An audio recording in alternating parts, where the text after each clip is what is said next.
Because what's happening in Palestine is an echo of what is happening elsewhere, and what happens in Palestine matters to all of us. The basic freedoms are indivisible. Wherever they exist, they're indivisible. And that's why what happens there, what happens in the rainforests of South America, what happens in tar sands in Alberta, what happens in Rwanda, matters to all of us, because there is one underlying principle. Martin Luther King said there can be no peace without justice. A well-hallowed phrase. But you have to extend it a little bit further. There can be no justice without truth.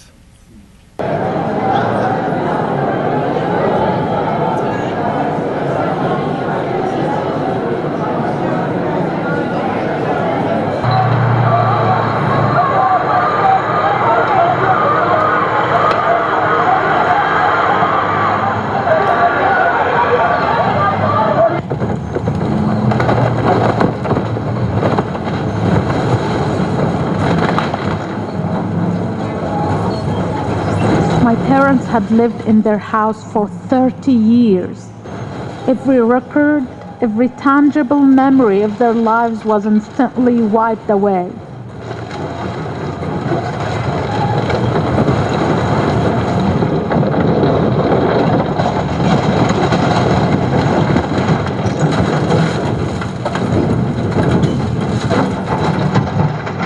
My mother is a woman of great courage. As the bulldozer attacked, my mother ran into a neighbor's crumbling house and rescued a baby trapped inside. But when the bulldozer attacked our house, she fainted in the street.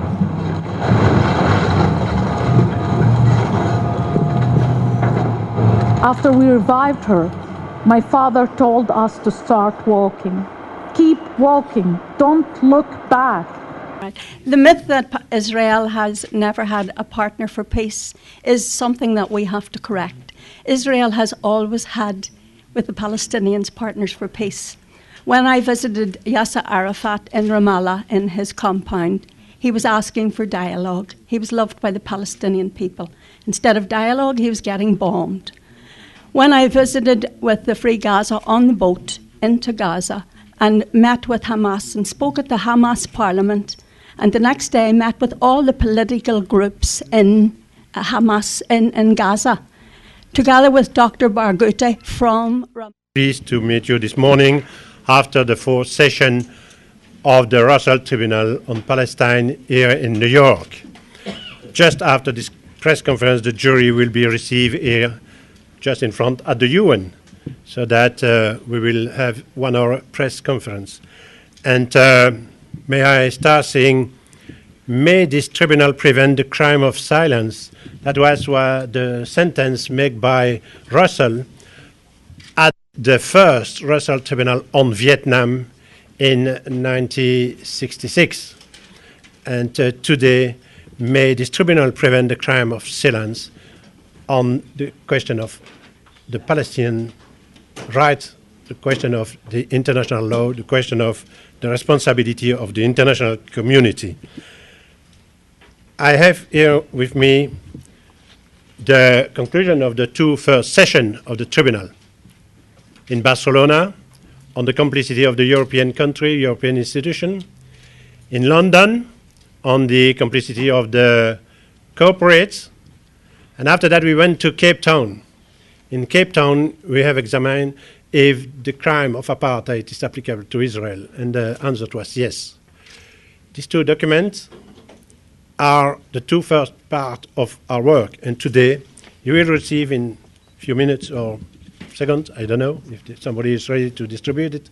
That's the first draft of the summary of the conclusion that the jury have taken yesterday. To present this executive summary, I ask Michael Mansfield to take the floor. But before that, let me tell you that I have here with me this little book. Do you know what that is? That's the human rights a universal human rights declaration, 30 articles. And we have with us today the last survivor who take part to the construction of this 30 article, Stéphane Hessel. Stéphane Hessel is still here, and he is the chair of the Russell Tribunal on Palestine. And I am so happy that he is with us today. So, Stéphane, if you will say some words, you are welcome. Thank you. You must come here for the there is a little problem with the microphone. Obviously, Come here, come for here. me, sorry, I go over there. The mountain won't come to Muhammad. It is of such great importance for what we all are trying to achieve that the media should carry the message. It is in our world today only the media. When I arrived in the United Nations in February 1946, most of you were not even born. I was impressed by the fact that for the first time in human history, we had an organization whose charter was speaking not about governments, but about the peoples, we the peoples. To whom do we owe that? To a great American president, Franklin Delano Roosevelt. I must remember him, because without his pressure, neither Stalin nor Churchill would have accepted the United Nations. We have had it now for over 60 years, and it is essential that it should perform what it has been asked to perform and what it has been built for, particularly the absolute denial of any form of racism, even if it is expressed in a way that seems just quiet and nice. But we don't want that, and we have to be sure that we will be able to transmit a message that will go beyond New York, beyond the United States, all over the world, because what happens in Palestine and what is the measure of our complete discontent and incredible shame must change, make it possible that it should change, and I want all of you to be partners in an effort that we, the jury, have been carrying during the third and the fourth session, and that message must now go through. Thank you for being here. All my congratulations to all the members of our jury and to the press and the media. Be brave.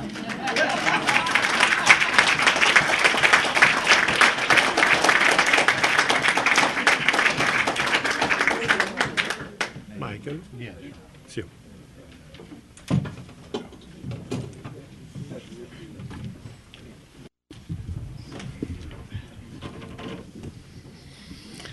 Good morning and welcome. Can I just say, first of all, that after I've read, and I will read it as I have on previous occasions, it's a draft, as has already been said. You may imagine that last night was a very short time in which the jury had in order to deliberate, come to conclusions, then draft them again. And you will appreciate, therefore, there may be typos, there may be errors.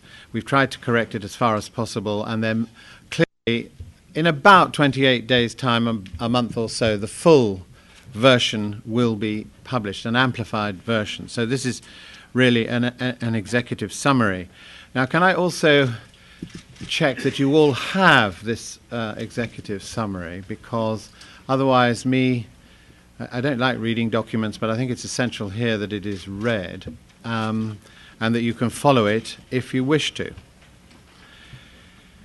Now, before I do embark upon it, can I also say, once I've finished doing it, there will be time for questions from the floor to the jury panel, and we're in a position, obviously, to answer them as far as we can, and we're very happy to do so. And when you ask questions, I wonder if you'd be kind enough to indicate who you are, the organization you represent, or the form of media that you represent, so that that can be noted, because as you will see, it's all being recorded. Now, also, before I read the first introductory paragraph of the document you all have, I'm just pausing to make sure it's been passed round. Okay. The initial observations I want to make, and I make it on behalf of the tribunal, is that we all have come together as a jury, together with the witnesses who gave evidence over the 2 days, for which we are grateful, with a unity of purpose. The purpose is going to be made clear in the report, but in any event, you no doubt were aware of the foundations of the Russell Tribunal before we started this particular session, the 4th session, because, as Pierre has already indicated, there are 2 previous reports which make very, very clear the direction in which we've been going. And I think it's important that there should not be any misunderstandings about how we function, why we function, or what the objectives are. And I think it's clear that at the end of the day, everybody was traveling in the same direction. There are occasional deviations, but they must not, those deviations, be misunderstood. That's the first point. The second point I'd like to make is to re-emphasize the fact that the tribunal sees this moment in history as apocryphal, because we are not conducting these hearings in isolation. We're not conducting these hearings, as it were, divorced from world events. And it's perfectly clear, you will all be aware of what the world events are.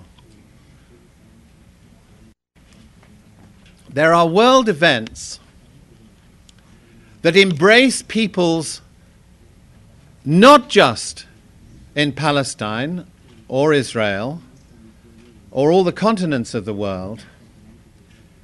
These are moments in which you will all be aware that citizens, and we are a citizens' tribunal, citizens are rising up and taking control. They're doing it in different ways, in different places. Some of them in response to outrageous economic conditions. Some of them in response to outrageous political conditions. But they all have one objective, the same objective that we have. The objective is to remove a yoke of repression, a yoke of oppression, with which they've been saddled by political classes who are far removed and out of touch with other vested interests in mind. And the tribunal wanted to capture the spirit and the conscience of these peoples. Because what's happening in Palestine is an echo of what is happening elsewhere, and what happens in Palestine matters to all of us. The basic freedoms are indivisible. Wherever they exist, they're indivisible. And that's why what happens there, what happens in the rainforests of South America, what happens in tar sands in Alberta, what happens in Rwanda, matters to all of us, because there is one underlying principle. Martin Luther King said there can be no peace without justice. A well-hallowed phrase. But you have to extend it a little bit further. There can be no justice without truth. And that is the attempt that the tribunal has made, is to resurrect this and put it center stage and supplant vested interest, which is usually self-interest, and in place put the interests of others, put the interests of humanity. That's the preamble I'd ask you to consider, and it comes from the heart of all of us. Now I'm going to read the report, draft report. So I'm hoping by now you all do have copies of this. Sorry, I'm just going to move this so it doesn't cast a shadow too much. Is that still working? Yeah. So I'll read what I'm going to do so you know it. I'm going to omit technical references, in citations and so on. I'm sure you don't, they're all written out there, so you don't need to have them read out as well. So this is the executive summary of the findings of the fourth session of the Russell Tribunal. And bear in mind, I'm going slowly because some are being translated. The fourth session of the Russell Tribunal continued its historic function of articulating civic protest and carrying the weight of insufferable conditions at a moment when the world society is facing its most incredible challenges. It should be noted that the UN Charter was created to emphasize the rights of people and not states. The final session of the tribunal focused on the responsibility of the United States of America and the United Nations regarding the Israeli breaches of international law towards Palestine.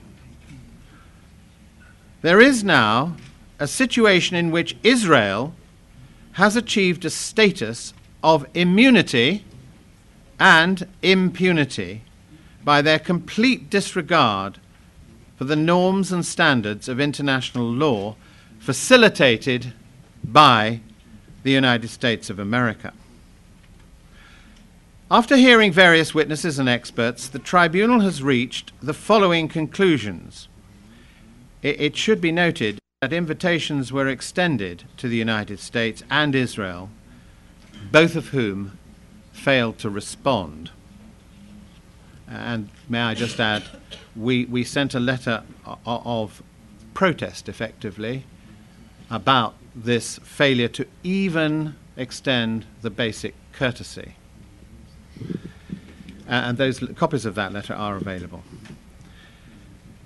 Paragraph 1, Israelis' violations of international law. 3, as recalled by the tribunal, during its previous sessions, various well-documented acts committed by Israel constitute violations of several basic rules of international law, to be found in international customary law, treaties, resolutions of the political organs of the United Nations, and the advisory opinion on the legal consequences of the construction of a wall in the occupied Palestinian territory. This is the International Court of Justice decision known commonly as the Wall decision.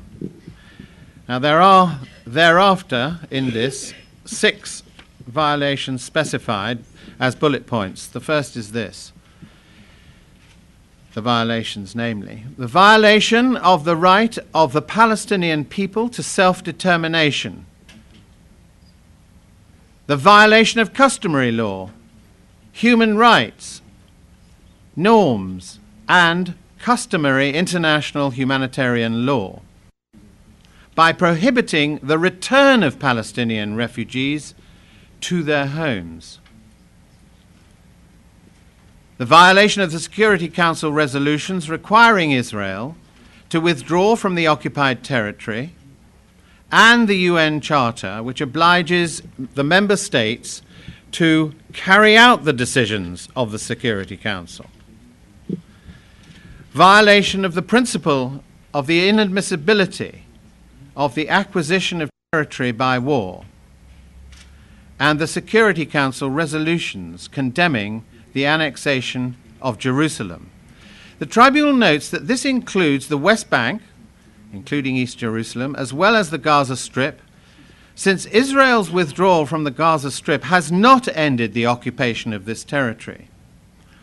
This appears from the fact that Israel still maintains control of all air and maritime spaces of the Gaza Strip, as well as control along the land border and inside the Gaza Strip, a 300-meter wide buffer zone, 600 and 1,500 meters wide in some places, which is a no-go zone, depriving Gaza of 35% of its cultivatable land and areas. Violation of the Palestinian people's right to their natural resources and wealth through the Israeli use of Palestinian agricultural land, the exploitation of Palestinian water resources and reserves, and preventing Palestinian access to more than 10% of their safe drinking water reserves.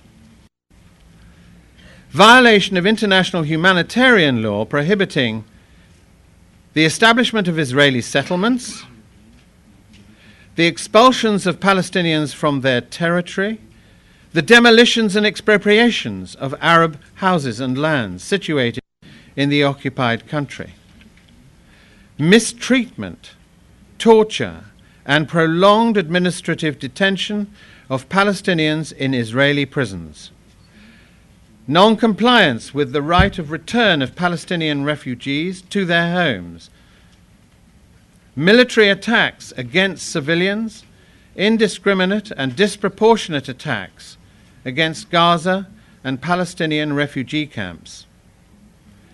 The terms are articulated by the 2004 decision in The Wall.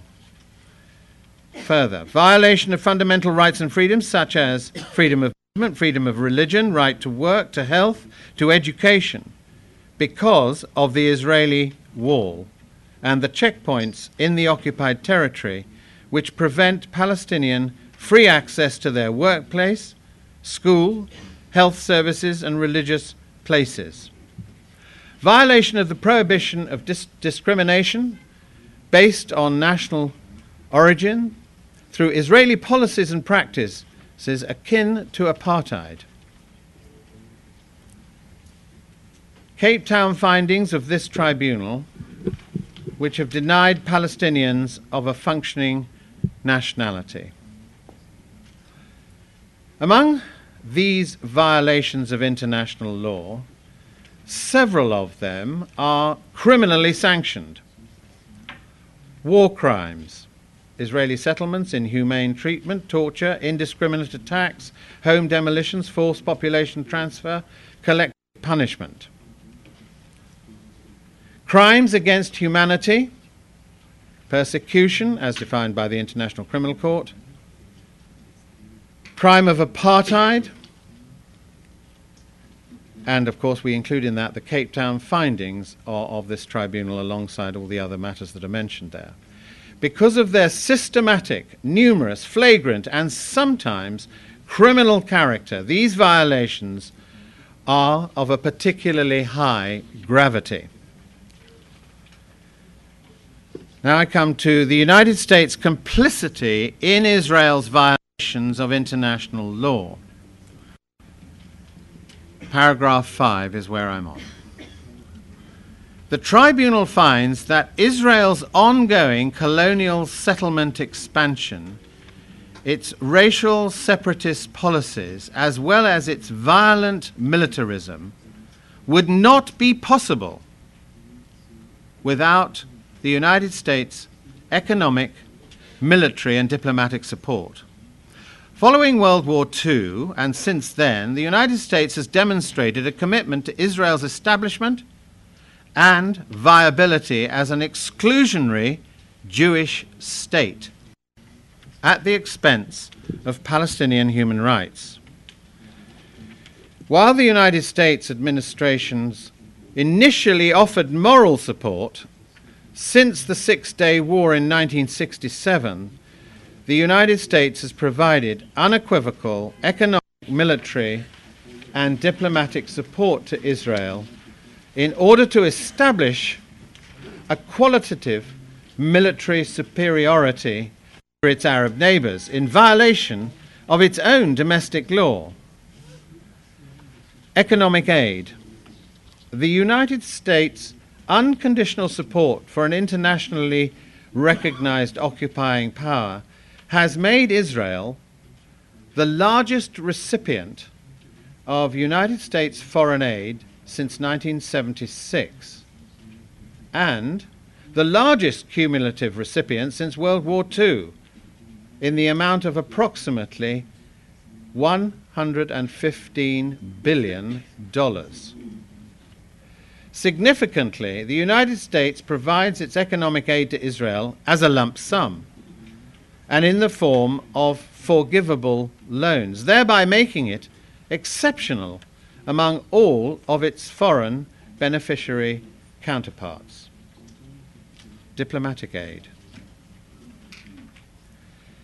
Between 1972 and 2012, the United States has been the lone veto of UN resolutions critical of Israel 43 times. Of those, 30 concerned the occupied territory. Israel's consistent violations of the Geneva Conventions is largely attributable to external protection that its special relationship with the United States affords. Military aid. Israel receives 60% of the United States foreign military financing, FMF, funding, making it the largest recipient of United States military funding. It now ranks as one of the top 10 arms suppliers globally. Israel also receives funds from annual defense appropriation bills for joint US-Israeli missile defense programs that can exceed $100 million. None of these are subject to rigorous United States law, including the Arms Export Control Act, the Foreign Assistance Act, the Mutual Bilateral Agreement between Israel and the United States. It's therefore the opinion of this tribunal that the United States has committed the following violations of international and United States law.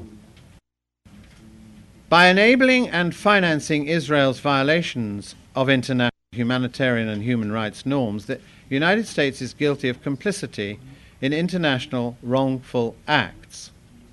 Once again, I'm omitting the citations. By obstructing accountability for violations of the Geneva Conventions, the United States has failed to meet its obligations as a high contracting party. In continuing to provide economic support for settlement expansion, the United States is also in violation of the International Court of Justice's jurisprudence. By stonewalling an international resolution to the conflict, by abusing its veto power within the Security Council, the United States is in violation of several provisions of the United Nations Charter, particularly Article 24. By failing to condition military aid to Israel based on its compliance with human rights norms and strict adherence to the law of self-defense, the United States is in violation of its own domestic law. Part 3. The United Nations responsibility for the failure to prevent Israel's violations of international law. The tribunal faced the following questions. Do the Israeli violations of international law oblige the United Nations to act or prevent or stop such violations? Secondly, if so, how should the United Nations react? And thirdly, if the United Nations did not react properly, what are the consequences of this omission? Taking the first one, the United Nations obligations with regard to violations of international law committed by Israel.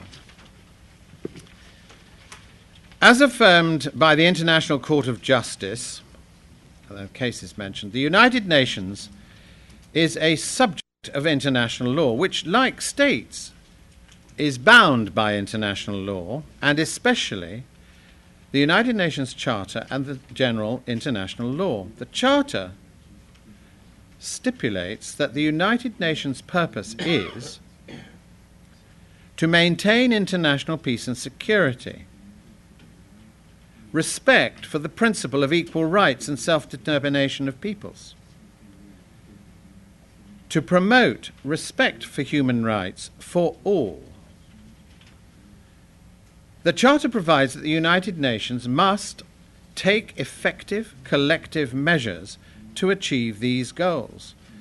Failure to do so amounts to a failure to meet its mandate. The same idea flows from the rules relating to the right of peoples to self-determination, human rights, and the obligation to ensure respect for international humanitarian law.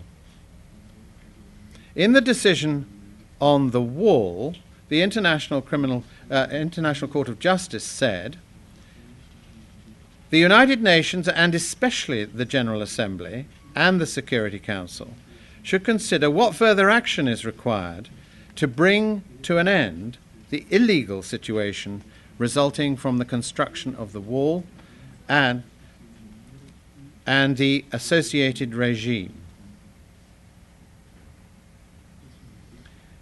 Secondly, how must the United Nations fulfill its obligation to ensure respect for the law of the Charter and the basic norms of general international law? As a subject of international law, the United Nations is, like a state, bound to fulfill its international obligations in good faith. Significantly, in a recent declaration of the high-level meeting of the General Assembly on the rule of law at the national and international levels, the United Nations General Assembly declared that the rule of law applies to all states equally and to international organizations, including the United Nations and its principal organs, and that respect for and promotion of the rule of law and justice should guide all of their activities. You will see that that's a very recent declaration, 19th of September 2012. This means that the United Nations must do everything reasonably within its power to ensure that the rule of law is properly applied. This leads to the conclusion that the United Nations cannot simply denounce and condemn Israel's violations of international law, since these oft-repeated condemnations have not resulted in the cessation of Israel's internationally wrongful acts. It follows that the United Nations must do more. Security Council is fully aware of this when it repeatedly said that it would resort to other measures if Israel didn't comply with its decisions. Yet, it does little more than to continue to deplore and condemn. The United Nations General Assembly has hardly been better, in spite of its right to seize a case on the agenda of the United Nations Security Council. The United Nations organs have a duty to ensure respect of international law in terms of the United Nations Charter, as well as the due diligence rule, the responsibility to protect, and the obligation to struggle against impunity. This duty also reflects well-established practice of the United Nations Security Council itself in many other cases for over 40 years, and the other cases are then cited in parentheses. The Security Council has handed over responsibility for peace-making in the Middle East to the Quartet, comprising the United Nations, the European Union, the United States and the Russian Federation. The quartet and its envoy have failed to effectively oppose settlement building, the construction of the wall, and violations of both international humanitarian law and human rights law by Israel. It's clear that the United States determines the response of the quartet to these matters, and this raises serious questions about the good faith of the quartet. Consequently, the quartet has made little attempt to prevent violations of international law. As a member of the quartet, the United Nations bears responsibility for its failures. The International Court of Justice decision on the wall declares that the law on a number of violations of international law by Israel, the United Nations has failed to use its best endeavours to implement this advisory opinion, which I may add it asked for in the first place. In conclusion, the United Nations' failure to take action proportionate to the duration and severity of Israel's violations of international law, war crimes, crimes against humanity, the crime of apartheid, genocide, and by not exhausting all peaceful means of pressure available to it, the United Nations does not comply with the obligations that states have conferred on the United Nations. The above examples confirm that by its failure to act more strongly than it does, the United Nations violates international law. The effect of these failures is to undermine the rule of law and the integrity and legitimacy of the institutions of international law. Thirdly, legal consequences of the United Nations omissions. The lack of concrete United Nations actions against Israel constitutes an internationally wrongful act which prejudices Palestine and implicates the organization's responsibility. The unlawful nature of the United Nations omissions is acute due to their exceptional gravity under international law. These necessitate appropriate responses from the organization, which has particular responsibilities for maintaining international peace and security.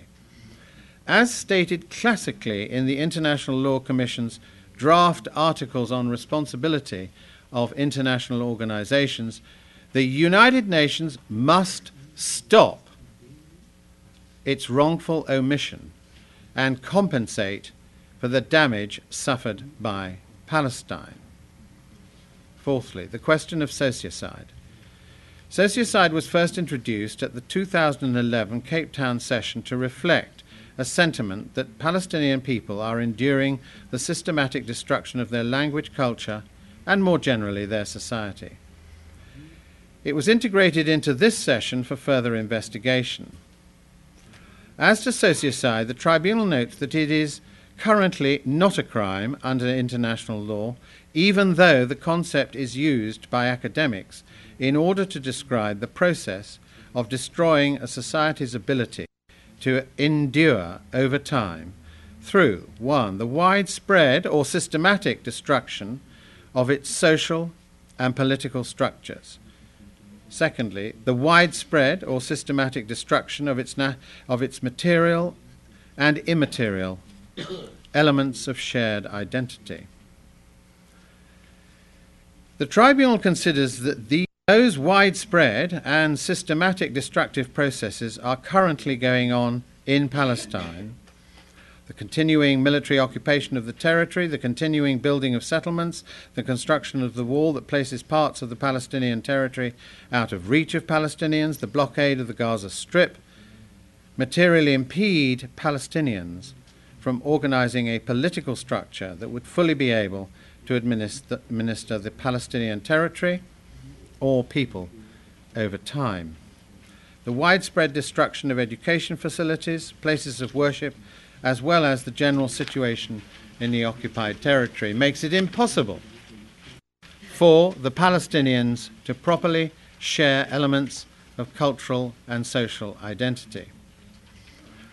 The tribunal considers that Israel is currently committing sociocide in Palestine but strongly emphasises that all those acts are already condemned by current positive international law as being either crimes against humanity, which includes the Convention on the Suppression of Apartheid, or war crimes susceptible of being prosecuted by the International Criminal Court in the terms of the Rome Statute 1998.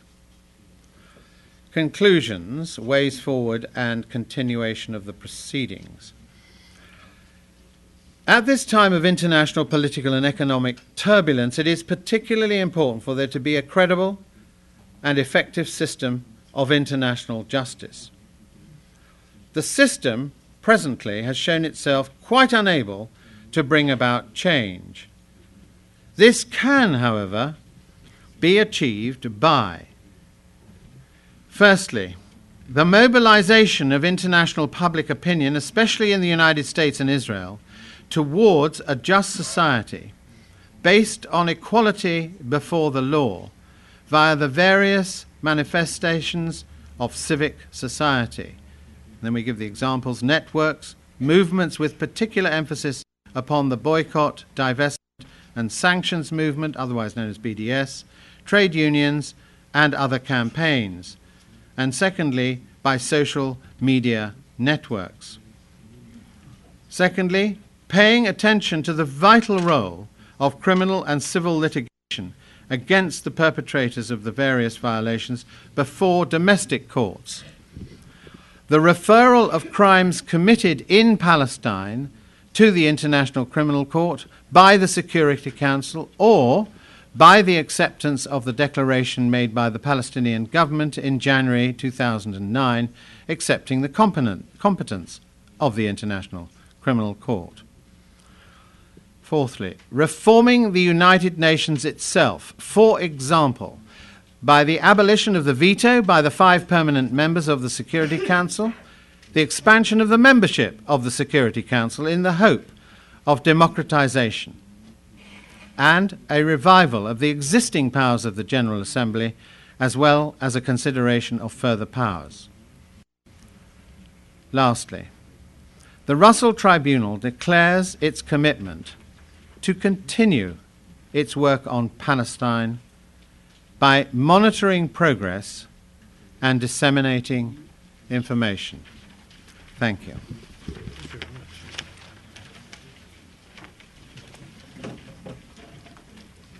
Thank you, Michael.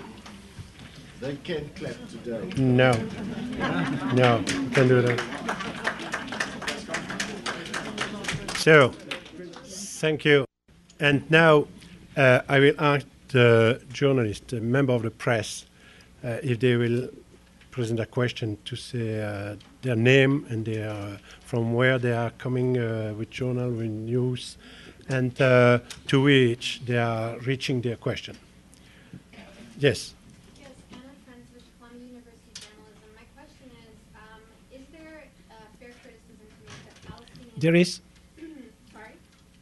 Repeat? Again, carefully. Could you repeat your question? Yes. Sorry. Yes. Okay. My question is, again, restating my name, Anna Friends with Columbia University Journalism. My question is, in terms of the opinion of the Russell Tribunal, when it comes to Palestinian leadership, would the Russell Tribunal say it is an internal struggle, conflict, in the sense that of the failure of leadership? Is it directly affected by the occupation, or is it something more? Well, you ask a big question about the Palestinian leadership, which is not a subject that we considered at this session, nor have we considered it at previous sessions. Speaking for myself, I think that I would just like to say, in my personal capacity, that the Palestinian Authority has, in many respects, failed to advance the cause of the Palestinian people, but it is subject, of course, to extremely difficult restraints. I think there is the policy of the Palestinian Authority at present is to defer action, particularly in respect of the vital question of statehood, until after the United States elections, which is understandable. The whole question of Palestinian statehood will become an issue after the US elections. Either the General Assembly will consider the matter, or there is a real possibility that the International Criminal Court will consider the matter, because in 2009 the Palestinian Authority did make a declaration accepting the jurisdiction of the International Criminal Court in respect of all crimes committed in Palestine after 2002, particularly crimes committed in the course of Operation Cast Lead. So if the Assembly of State Parties or the General Assembly determines that Palestine is a state for the purposes of the International Criminal Court, that will enable the investigations into these crimes to go ahead. So that is an initiative taken by the Palestinian Authority in 2009. Of course, there are other difficulties relating to the Palestinian Authority. We are all aware of the ongoing conflict between Hamas and Fatah, which clearly has to be resolved, and I think we would all agree that that is of primary importance. And of course, there's also the difficulty that elections have not been held in the Palestinian territory for many years. So I conclude by saying the Russell Tribunal has not made a decision on this matter. We have not considered it. In my personal capacity, I just feel that the Palestinian Authority could do better.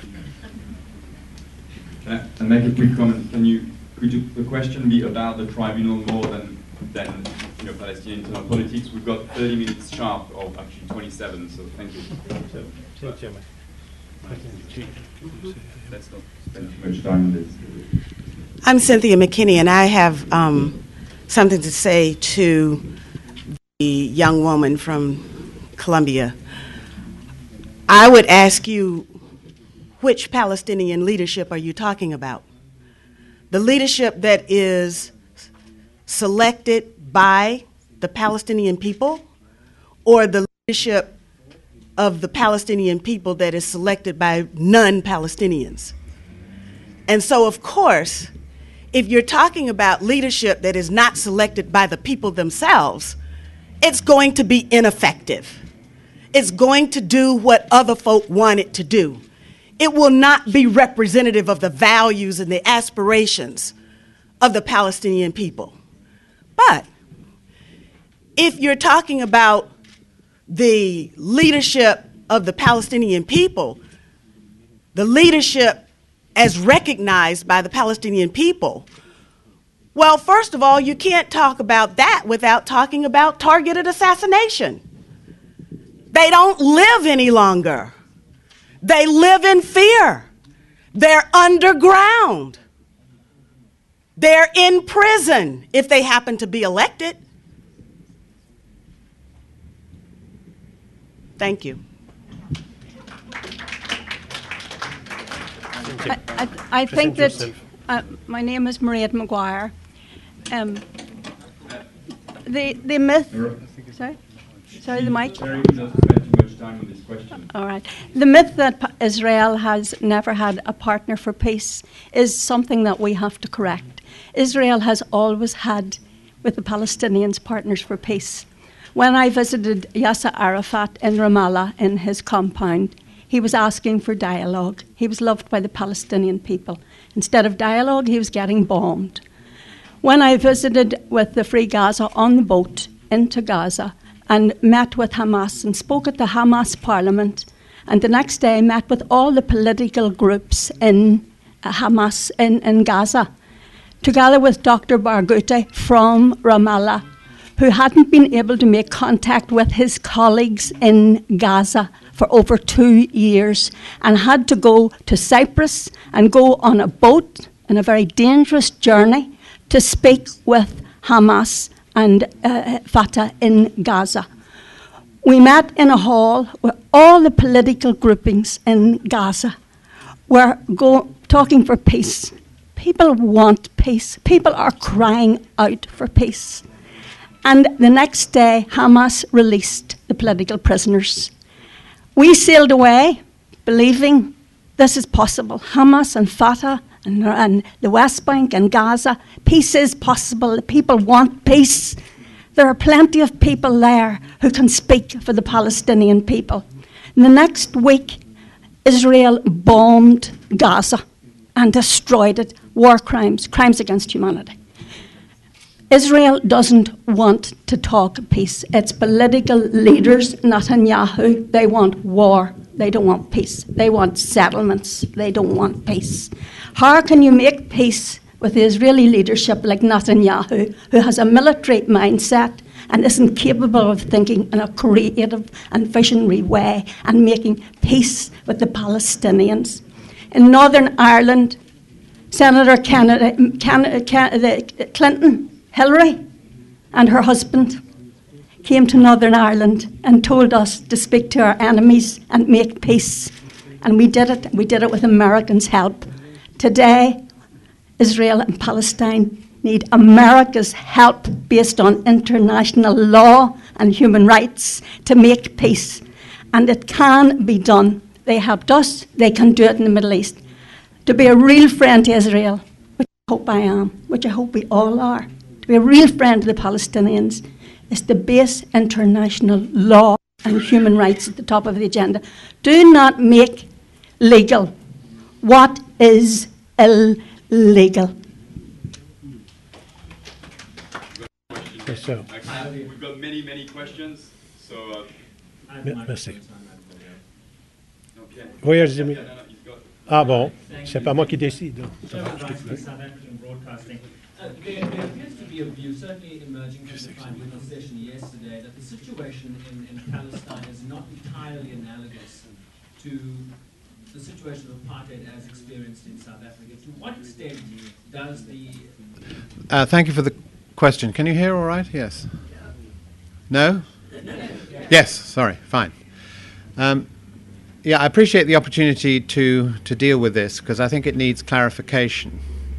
And Ronnie yesterday made the point, which I endorse entirely, is that when we sat in South Africa and in Cape Town, we were informed about the practices of the apartheid government. So it did inform us. But we were anxious to ensure that the model, if it can be called that, the practice of South Africa is not an exclusive, one-only definition of apartheid. I appreciate apartheid connotes for different people different things, and it may have different reasons. And it may explain the question that I was trying to ask yesterday, and if it was misunderstood, I do apologize for that. But the reason we're very, very anxious about this particular area, and the reason is that we've put it in the document that international law, in our view, already covers not just under the term apartheid, that is one term. Apartheid is defined in the Convention and defined in the Rome Statute. But the Rome Statute goes further. That's the Rome Statute that creates international crimes, effectively, which can be tried at the International Criminal Court. And what the International Criminal Court has done, or rather the statute has, the Rome Statute, is to increase a whole range of activities well beyond apartheid. So I think our point is that international law as it stands embraces all of the elements of sociocide. Nobody's denying what was said under the umbrella of sociocide, namely all these particular actions. We appreciate all of them as expressed in that term.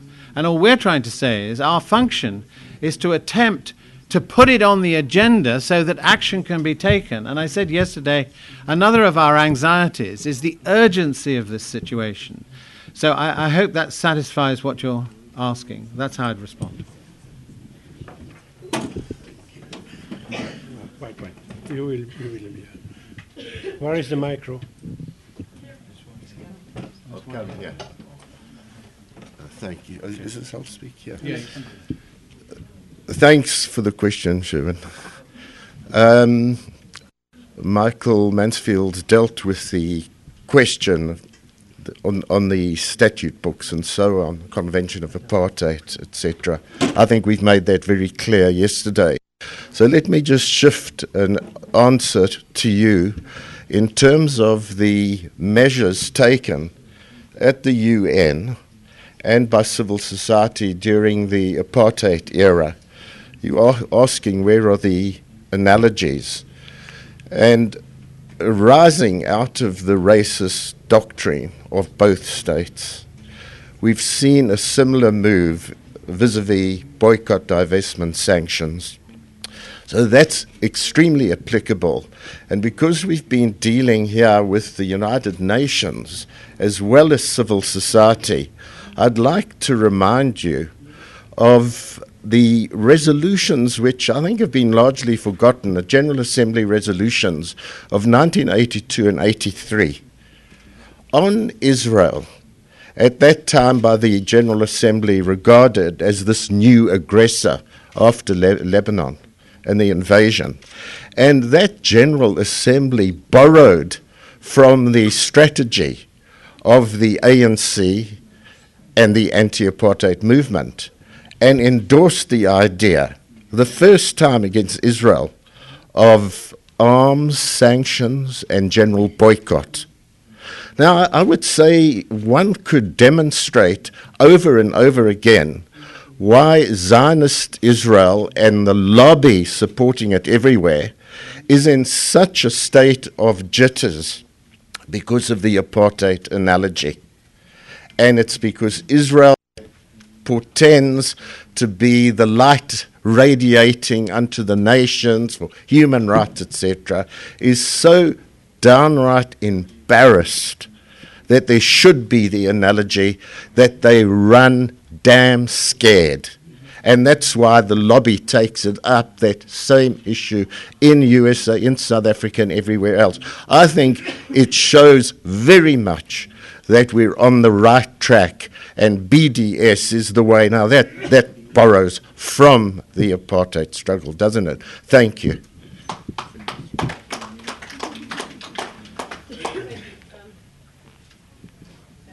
I've got a loud voice. Barbara Fett from the BBC. In response... Joan?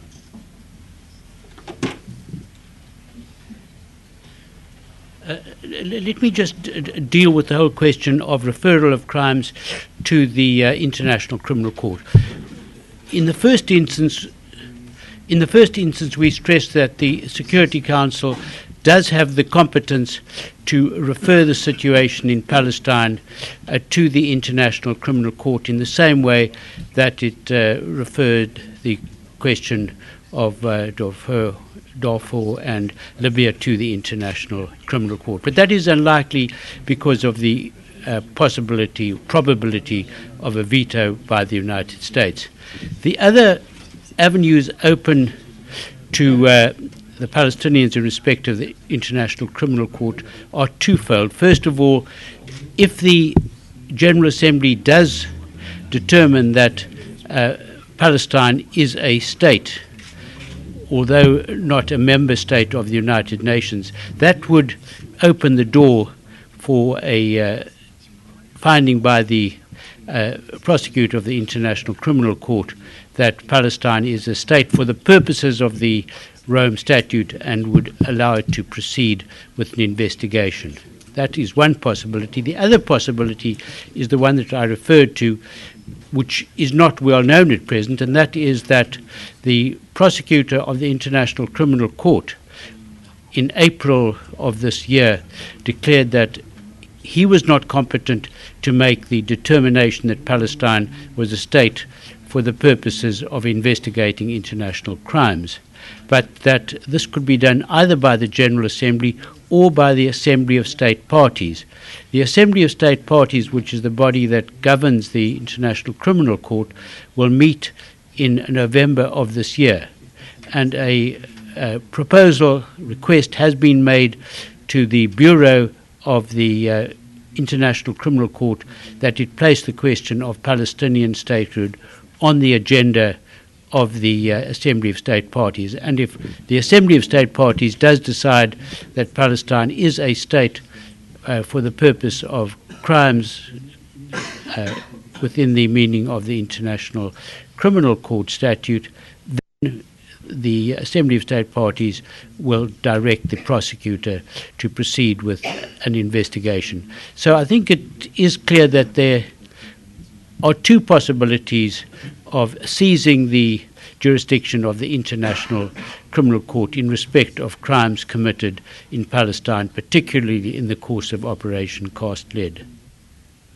Thank you. You.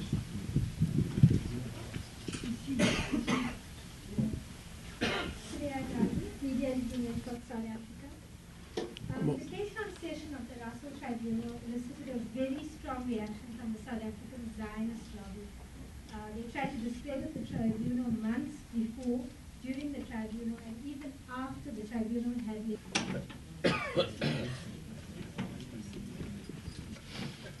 Well, I haven't been able to specifically follow the reaction to the Russell Tribunal, but I can assume that it will be consistent with their past actions. But let me say that I think that it is extremely important that we examine very specifically the complicity of the United States government with respect to the repression of associated with the occupation of Palestine.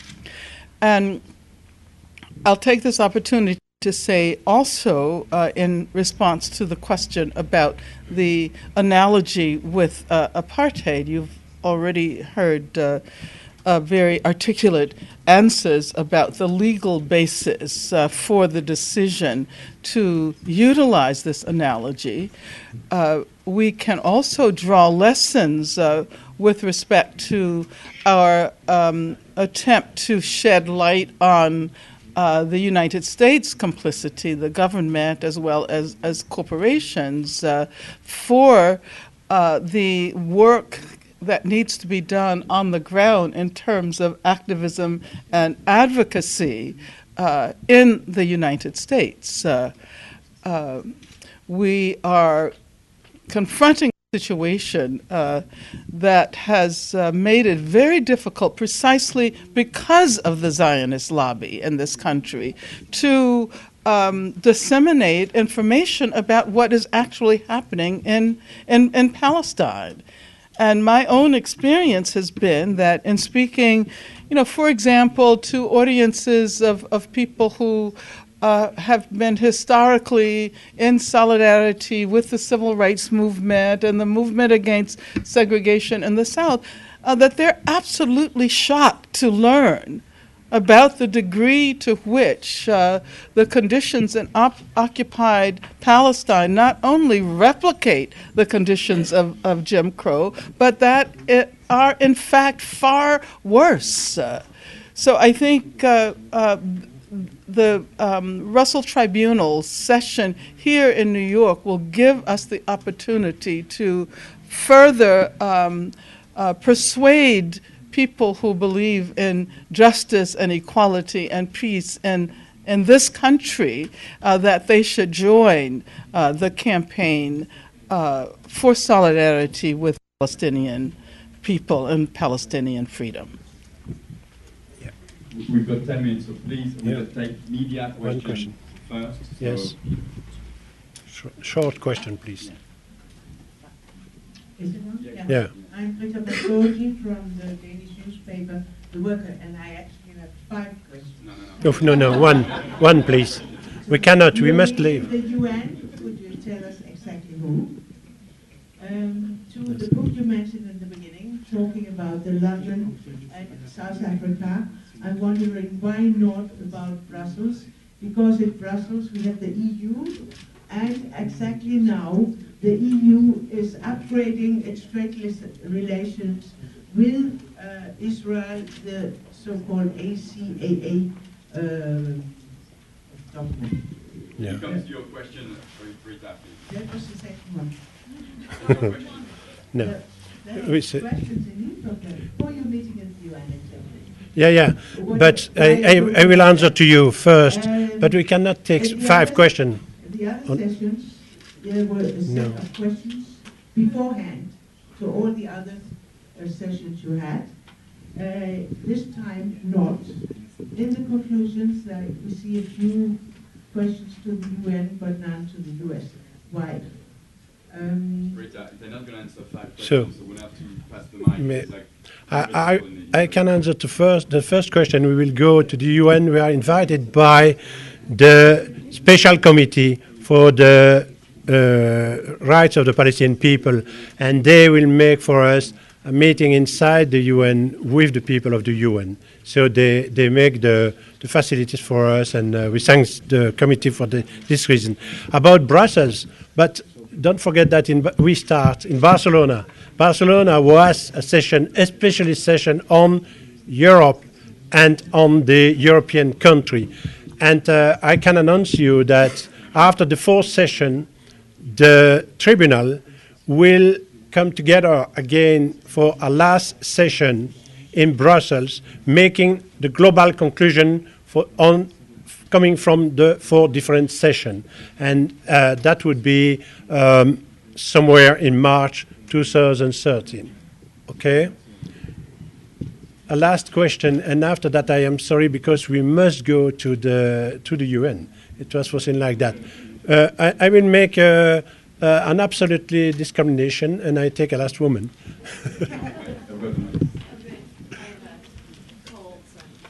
Hi, I'm Libby Ratner from The Nation magazine, and I have a question to the Russell Tribunal, which is you've put forward a bunch of recommendations.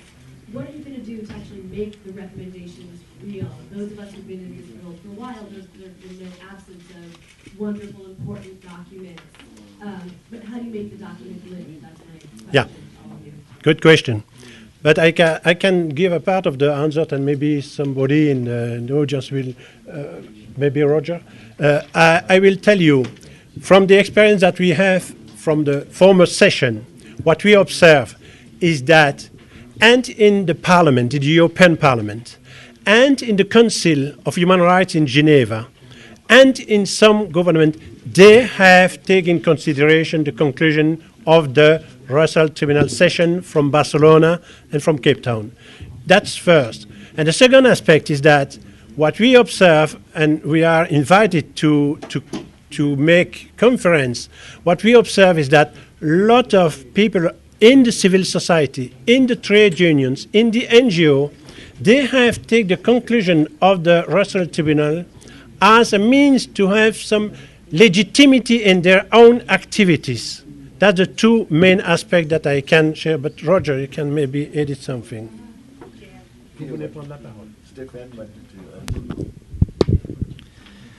Yeah, I have very little to say, but I'd like to say this, speaking as a new boy, this is the first time I've been on one of these tribunals. And I've listened very carefully to 2 days of extremely eloquent and interesting testimony from various expert witnesses. And in response to the question that we had earlier, which I believe was about us trying to guess what kind of attacks we were going to come under from ADL and other organizations that are likely to attack our findings and recommendations, I would say this. Because of the nature of the minds that are involved in this very, very careful and studied investigation into this problem in Palestine, we have arrived at findings after deliberations that seem to us to represent the truth of the matter. The truth is on our side. Now, in the final conclusion at the end of this thing, they have drafted that this can, however, be achieved by the mobilization of international public opinion. And I think that answers that question. What we need to do using social media or you, all of you, anyone, every means at our disposal is to spread these findings because they very, very clearly state the truth of what is going on in the occupied territories in Israel and in Palestine, and the complicity of the United States of America and the United Nations. This is something that I had not understood before I became a juror on this jury. I'm very proud to have been allowed to take part in these proceedings, and I think they illuminate it. So that's the main thing, using everything we can. We need this thing to go viral, and it will, I believe, through social networking and other things that all the young people can help us with. All right, so that's really all I have to say. So proud of these guys, and thank you. Let me, as the very old and the very UN-minded person, just give a few ideas. The United Nations is not a thing where there is somebody who has the power over what is going on. It is an organization composed of states, of nations. And contrary to what it says in the Charter, we the peoples have no other access to the UN than Article 71, which speaks about non-governmental organizations. The Charter makes the states, member states, fully responsible for the way to work, and it is only a majority in the General Assembly that can bring some new light. Unfortunately, as you know, the Security Council, when it holds a question, does not normally allow the General Assembly to act, but it can do so. It has done so, which we say in our conclusions. There are ways to get the Security Council to lead to the General Assembly. Today, the majority of the General Assembly of the United Nations can do the same that what the majority of member states of UNESCO has done recently by giving the status of a state to Palestine. That is an enormous progress. Tomorrow, if the General Assembly is determined to give the status of state to the Palestinian people, it can do so, and it can prevent the Security Council from going against it by voting such a thing as United Nations for Peace, which is done in other occasions.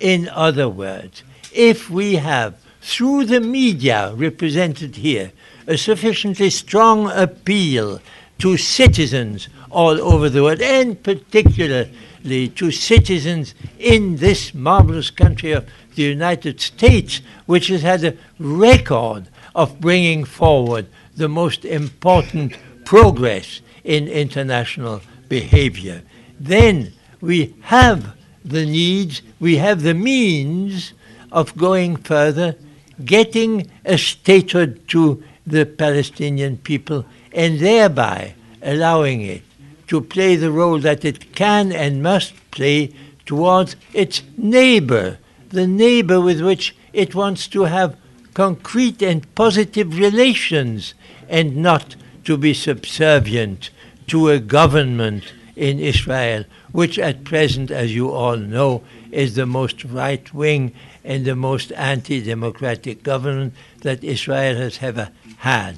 The way is there, it is open. Let us use what we can in the United Nations, the Council for Human Rights, OCHA, UNRWA, and all the other instruments, and let them go together in a final effort to give us what we need, which is a Palestine able to lead its own way into its own future. Thank you.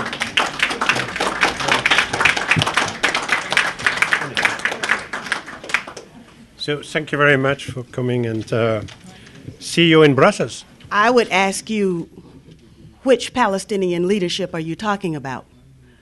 the leadership that is selected by the Palestinian people, or the leadership of the Palestinian people that is selected by non-Palestinians.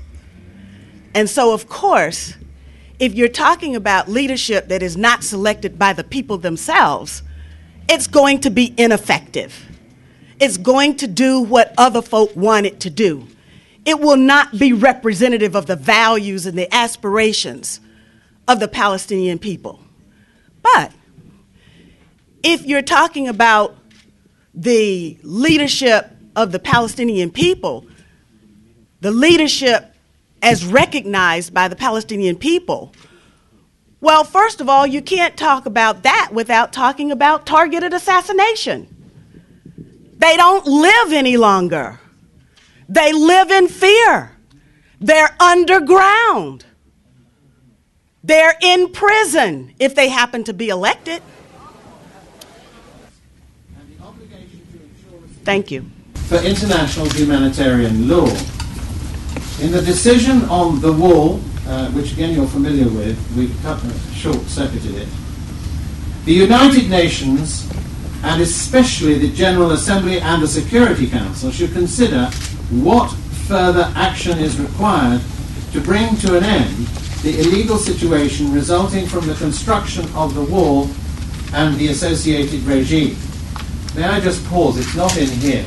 But obviously as a lawyer, I'm particularly anxious that that judgment was asked for by the United Nations in the first place.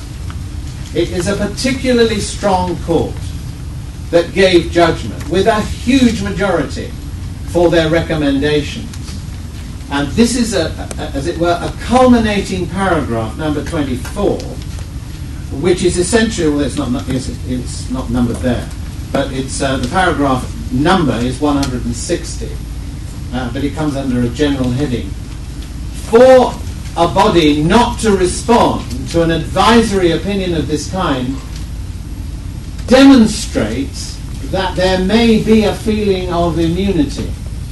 In other words, if no action is taken when such a body makes a recommendation, how do you regard that body, its advice, and its status? So we regard the advisory opinion as one of the most important sources over the last decade.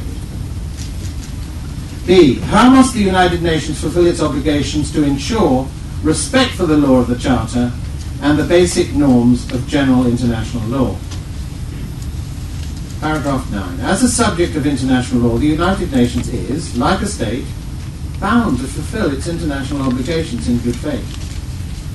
Significantly, in a recent declaration of the high-level meeting of the General Assembly on the rule of law at the national and international levels, the United Nations General Assembly declared that the rule of law applies to all states equally and to international organizations, including the United Nations and its principal organs, and that respect for and promotion of the rule of law and justice should guide all of their activities. That was on the 19th of September 2012. Now, if I may be permitted to add one feature. Those of you who followed that debate will know that the members who were present, participating, requested pledges from individual states, and a number of states did make pledges. One that didn't was Israel. So again, pledges being required from individual states, we say applies also to the United Nations to uphold it, in action, not word. Paragraph 10. This means that the United Nations must do everything reasonably within its power to ensure that the rule of law is properly applied. This leads us to the conclusion that the United Nations cannot simply denounce and condemn Israel's violations of international law, since these oft-repeated condemnations have not resulted in the cessation of Israel's internationally wrongful acts. It follows that the United Nations must do more. The Security Council is fully aware of this when it repeatedly said that it would resort to other measures if Israel did not comply with its decisions. Yet, it does little more than to continue to deplore and condemn. The General Assembly has hardly been better, in spite of its right to seize a case on the agenda of the Security Council and then the resolutions mentioned.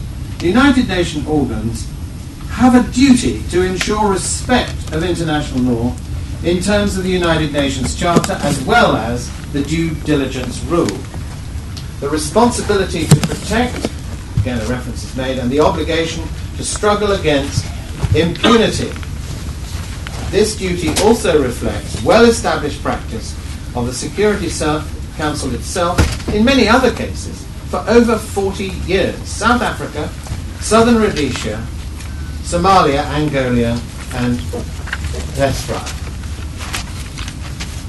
Paragraph 11.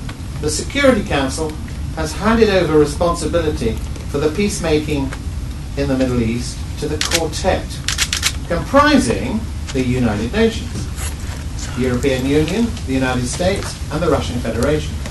The Quartet and its envoy have failed to effectively oppose settlement building, the construction of the wall, the violations of both international humanitarian law and human rights law by Israel. It is clear that the US or United States determines the response of the Quartet to these matters and thus raises serious questions about the good faith of the Quartet. Consequently, the Quartet has made little attempt to prevent violations of international law. As a member of the Quartet, the United Nations bears responsibility for its failures. Paragraph 12, I've already referred to a part of this. The International Court of Justice decision on the wall declares the law on a number of violations of international law by Israel.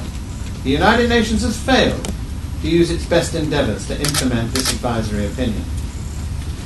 In conclusion, the United Nations failure to take action proportionate to the duration and severity of Israel's violations of international law, war crimes, crimes against humanity, crime of apartheid, genocide, and by not exhausting all peaceful means of pressure available to it, the United Nations does not comply with the obligations that states have conferred on the United Nations. The above examples confirm that by its failure to act more strongly than it does, the United Nations violates international law. The effect of these failures is to undermine the rule of law and the integrity and legitimacy of the institutions of international law. Section C, legal consequences of these omissions. Paragraph 14, the lack of concrete UN action, United Nations action, against Israel constitutes an internationally wrongful act which prejudices Palestine and implicates the organization's responsibility. The unlawful nature of the United Nations omissions is acute due to their exceptional gravity under international law. These necessitate appropriate responses from the organization, which has particular responsibilities for maintaining international peace and security. As stated classically in the International Law Commission's draft articles on responsibility of international organization, and then the footnote gives the citation, the United Nations must stop its wrongful omission and compensate for the damage suffered by Palestine. I don't read the next section, and I come to the conclusions, and not all of those. That's in paragraph 18. There are two aspects of this. In other words, this is a paragraph dealing with the way forward, some of which is implicit in what I've already read out. However, there are two explicit paragraphs, that's 3 and 4. In other words, the system of international justice has shown itself quite unable to bring about change. We are suggesting that it can be achieved in a number of ways, and 3 and 4 are two of the ways that affect yourselves. The referral of crimes committed in Palestine to the International Criminal Court by the Security Council, or by the acceptance of the declaration made by the Palestinian government in January 2009 accepting the competence of the International Criminal Court. Paragraph 4. Reforming the United Nations itself. For example, by the abolition of the veto by the 5 permanent members of the Security Council. May I pause there? You will be only too familiar about the exercise of the veto in the Security Council, which is in the rest of the draft document, exercised principally by the United States of America, and on the occasions, I think it's 44 that it's exercised it over the last 3 decades, the large majority relate to Israel's violations in Palestine. And what we're saying in this paragraph, again, we are not saying on our own. We're not saying as though we are bringing this in as something from the outside, out of the blue. We base this on representations that have been made in the General Assembly on these very topics by members of the General Assembly. The second aspect of paragraph 4 is the expansion of the membership of the Security Council in the hope of democratization, and a revival of the existing powers of the General Assembly, as well as a consideration of further powers. Finally, the Russell Tribunal declares its commitment to continue its work on Palestine by monitoring progress and disseminating information. And I add this finally myself, and that is that we actually don't want to be here, if you understand what I mean, because we want, and when I say you, I don't mean you personally, but we mean the organizations and the organs of the organizations to shoulder the responsibility that it should have done before now. And the only reason we are here is because the organs haven't done it, and the international public recognize there's a huge credibility gap and deficiency. So we urge you, please, there is an emergency in Palestine that doesn't need me to underline, that has to be addressed immediately, and without that being addressed immediately and some movement, then hope must not be put on the back burner. Thank you.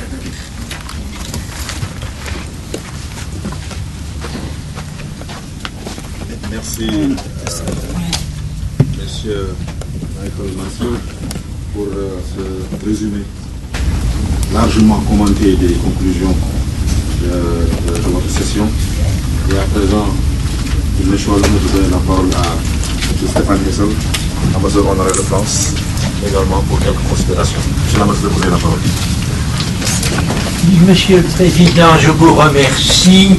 Je voudrais d'abord adresser un salut à nos amis les interprètes simultanés, dont le rôle pour faire fonctionner l'Organisation des Nations Unies est tellement important. Je m'adresserai donc à vous en français, sachant que cela sera merveilleusement reproduit dans les autres langues de l'organisation grâce aux cabines qui se trouvent. Monsieur le Président, mon premier souhait, après avoir entendu l'exposé très complet de mon voisin et ami Michael Mansfield, sera que vous ayez la gentillesse de transmettre le texte Executive Summary, ce premier texte, et qui sera complété, comme nous l'avons dit, dans 28 jours, non seulement au président de l'Assemblée générale, actuellement en session, mais bien entendu à Monsieur le secrétaire général Ban Ki-moon, ainsi qu'aux autres instances.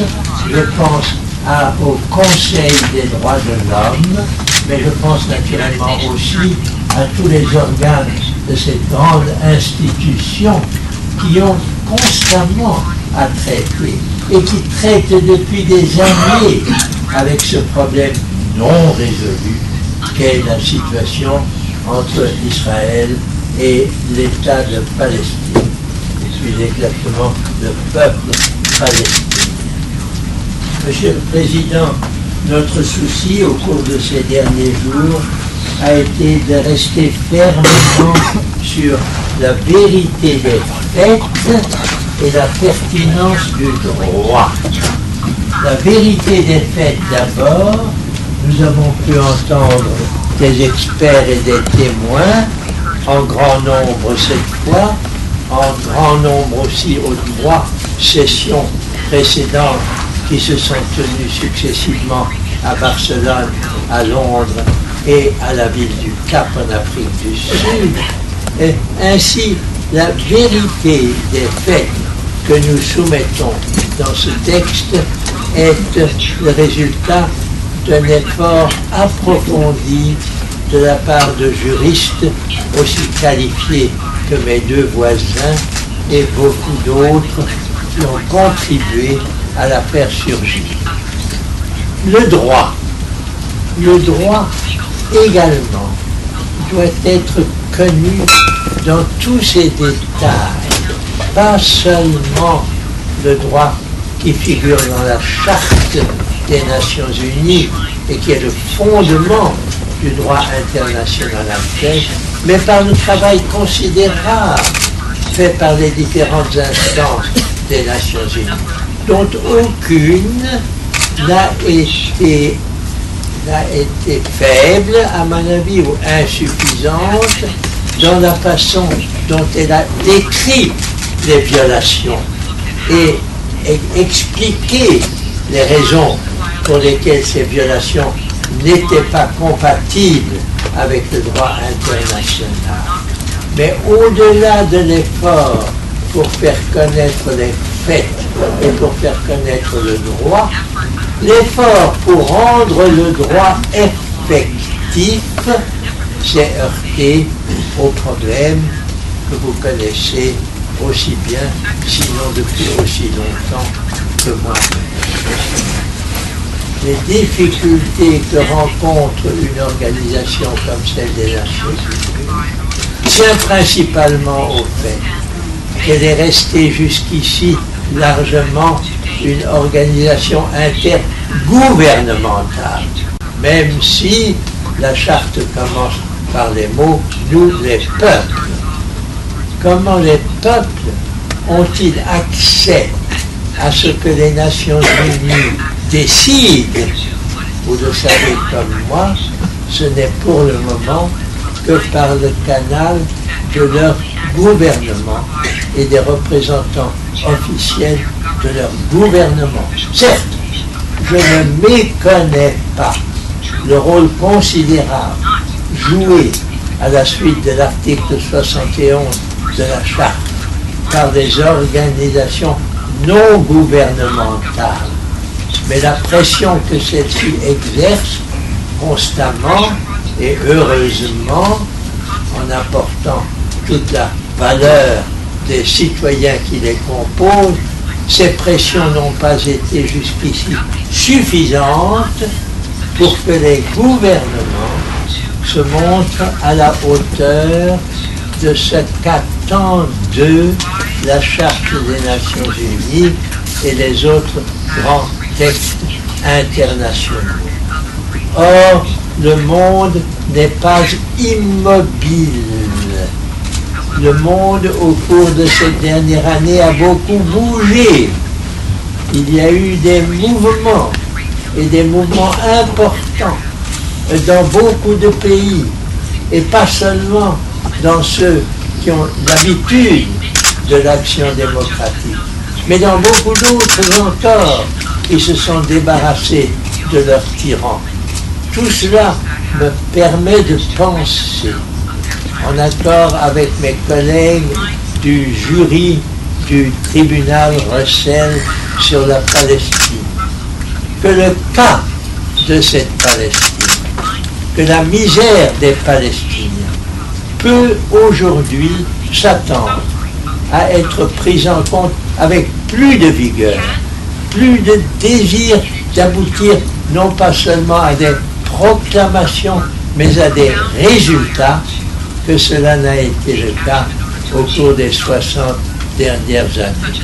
Voilà, Monsieur le Président, les quelques mots que je voulais prononcer en étant particulièrement reconnaissant à mon ami Michael Mansfield de la présentation qu'il vient de vous faire des conclusions auxquelles est arrivé dans sa 4e session le tribunal Russell sur la Palestine.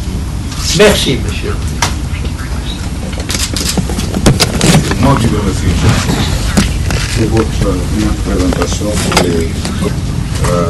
Le comité s'attachera, comme vous le souhaitez, à ce que vos conclusions soient portées à l'attention du président de l'Assemblée générale, du secrétaire général des Nations Unies et de tous les organes pertinents des Nations Unies qui, tous les jours, examinent cette question de Palestine. Merci encore une fois pour votre intervention.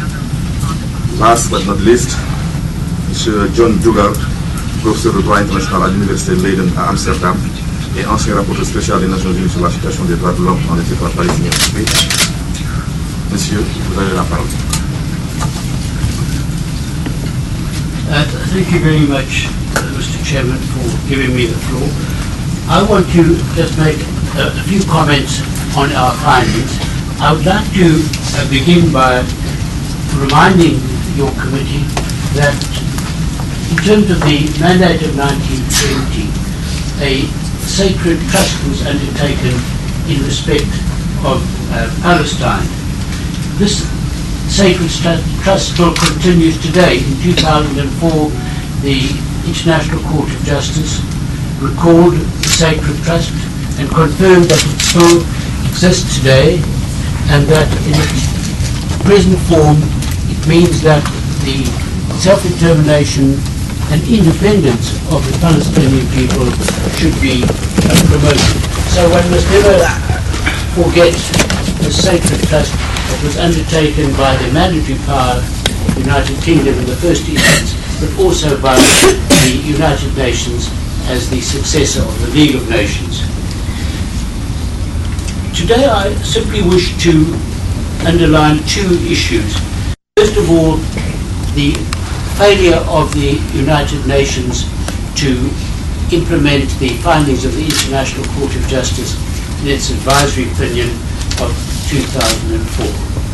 You will recall, Mr. Chairman, that the International Court emphasized not only the illegality of the construction of the wall in Palestinian territory, but it also confirmed that the building of settlements in the occupied Palestinian territory is contrary to international law.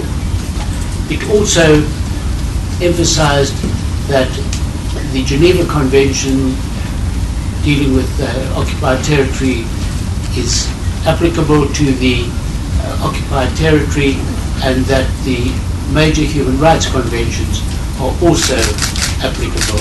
These are important findings, some of which were arrived at unanimously. For instance, the finding on the illegality of settlements and the applicability of the Geneva Conventions and the Human Rights Conventions was arrived at unanimously by the court. And we find it very strange that the United Nations has not paid more attention to this advisory opinion. In particular, we are concerned about the failure of the Secretary General as the United Nations member of the Quartet to acknowledge the existence of the advisory opinion, let alone the fact that it is binding upon the United Nations. And this brings me to the second question, and that is the Quartet. We believe that the Quartet, which has assumed responsibility for peacemaking in the Middle East, should be more closely monitored by the General Assembly. It's extraordinary that this body, the Quartet, has been given these great powers by the Security Council, yet it is common knowledge that the decision-making in the Quartet is largely taken by the United States. It's very strange that the Quartet has never expressly endorsed the decision of the advisory opinion of the International Court of Justice. It's also extraordinary that its special envoy, Mr. Tony Blair, was allowed to oppose, lobby against Palestinian statehood when the Palestinian Authority applied for admission to the United Nations last year. It's also extraordinary that one member of the quartet, the United States, should have vetoed a resolution in the Security Council dealing with the illegality of settlements. So the conduct of the members of the quartet is contrary to the task that it has been conferred upon it. And it's also important to stress that the quartet makes regular innocuous statements on the Middle East. Most of these statements show a clear bias in favor of Israel. For instance, the quartet has never concerned itself with the violations of international humanitarian law that occurred in Operation Cast Lead. It has never referred to the fact-finding mission of the Human Rights Council, commonly known as the Goldstone Commission report. These are disturbing features, but our concern is that the General Assembly has not raised its voice in respect of the quartet. And we believe that the time has come for the General Assembly, perhaps at the initiative of your committee, to concern itself more with the activities and the inactivities of the quartet and to ensure that it carries out its task properly. But above all, we ask that there should be a much closer monitoring of the quartet and particularly the role of the Secretary General in the quartet. Thank you.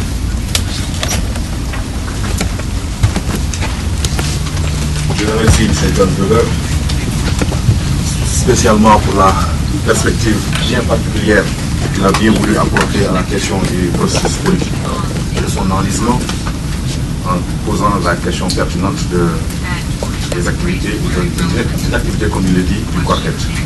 Je pense que la question est posée et que les membres du comité ici présents et les autres participants ont l'occasion effectivement de prendre la parole et de réagir par rapport à tous les commentaires qui ont été faits par M.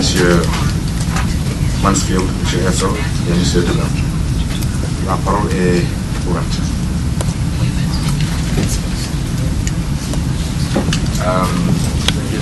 Il semblerait que le Venezuela veuille prendre la parole.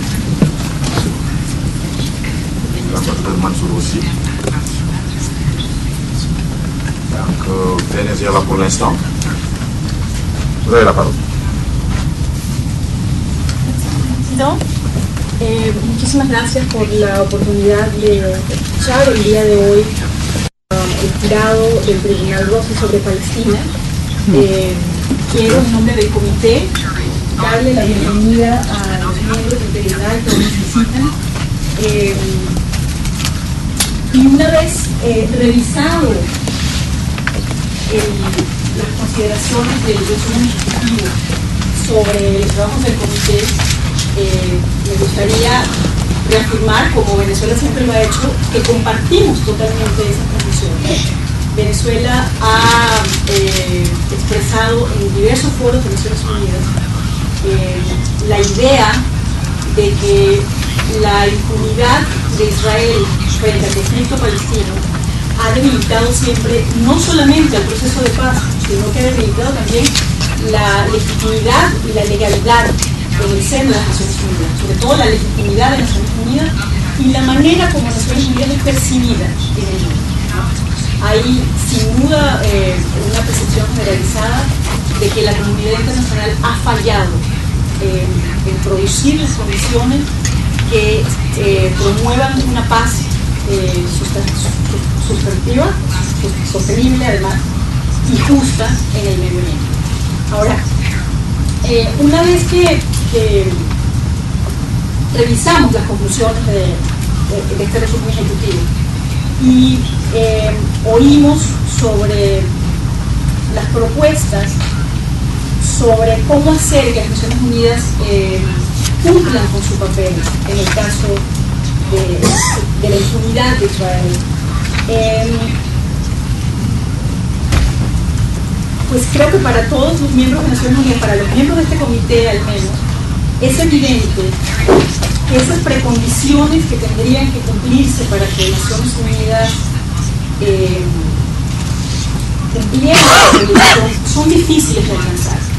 Una de ellas, hemos oído en la mañana de hoy, sería la reforma del Consejo de Seguridad, en especial el uso del derecho a veto.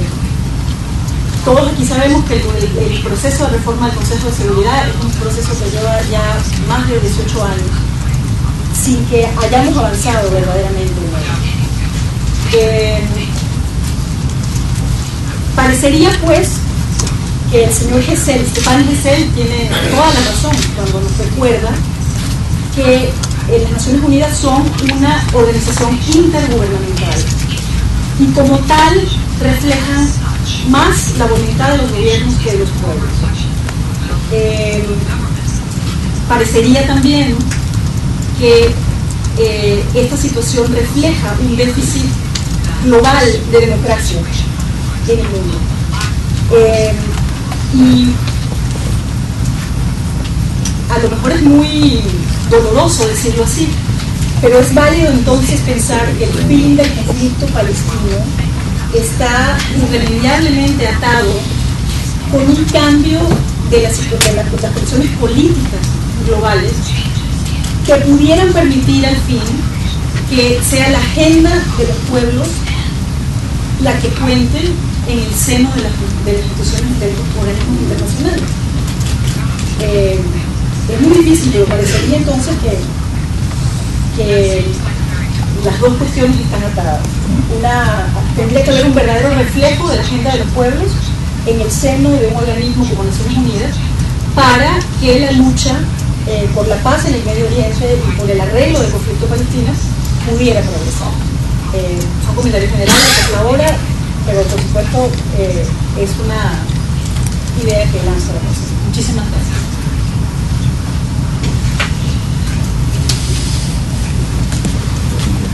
Madame la représentante du Venezuela.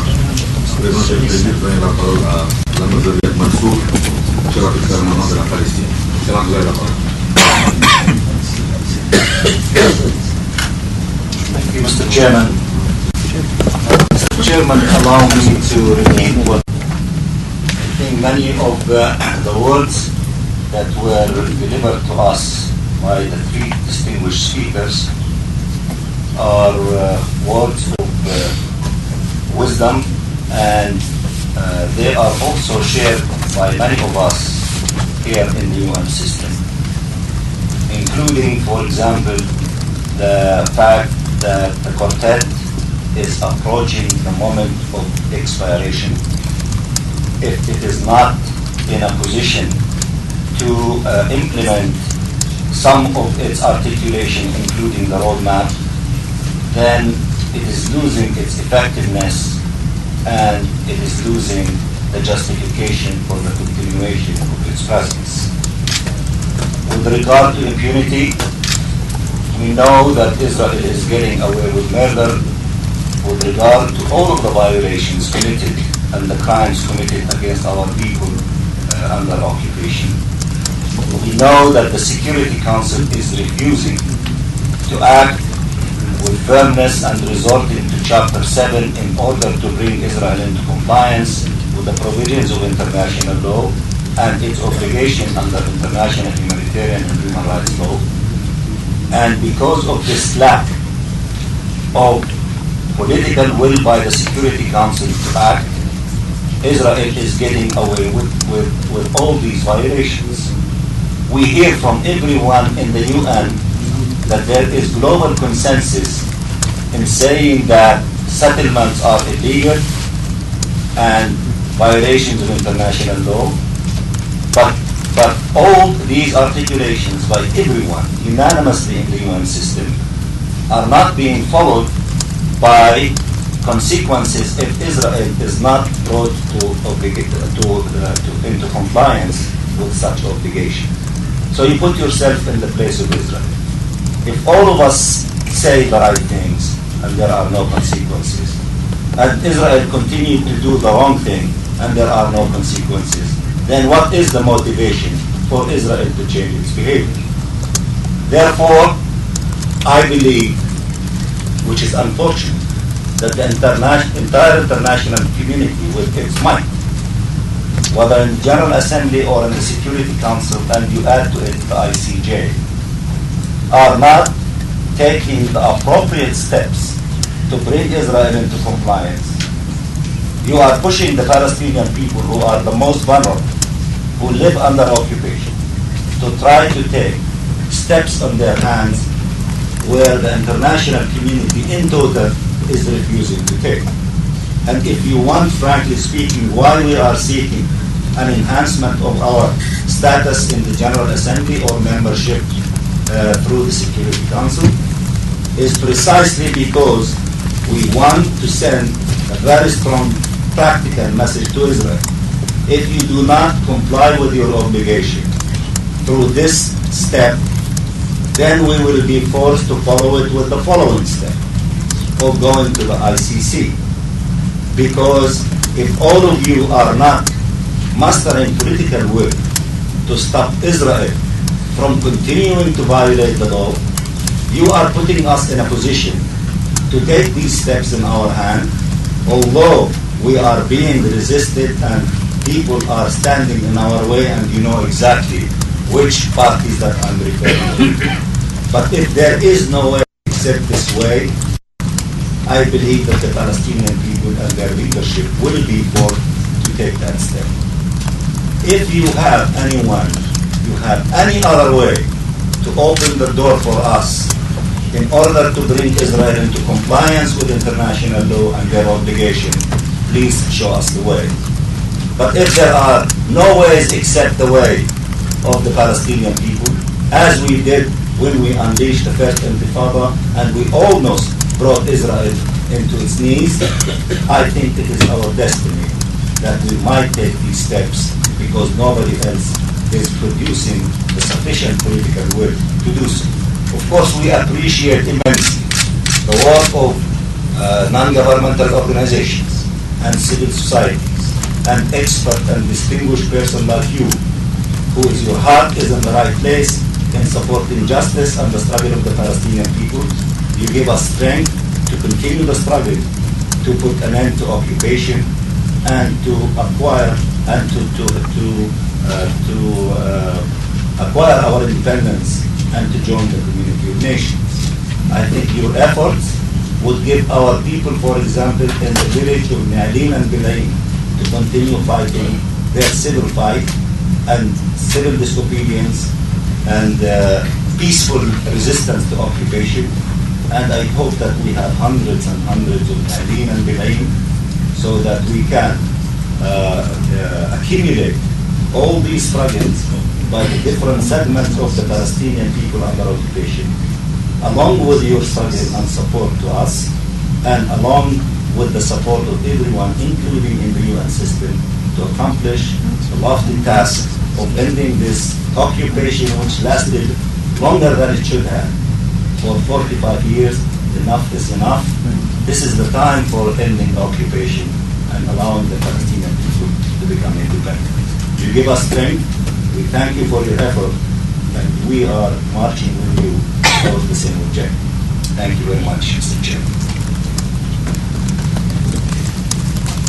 Merci pour ce témoignage poignant de l'ambassadeur.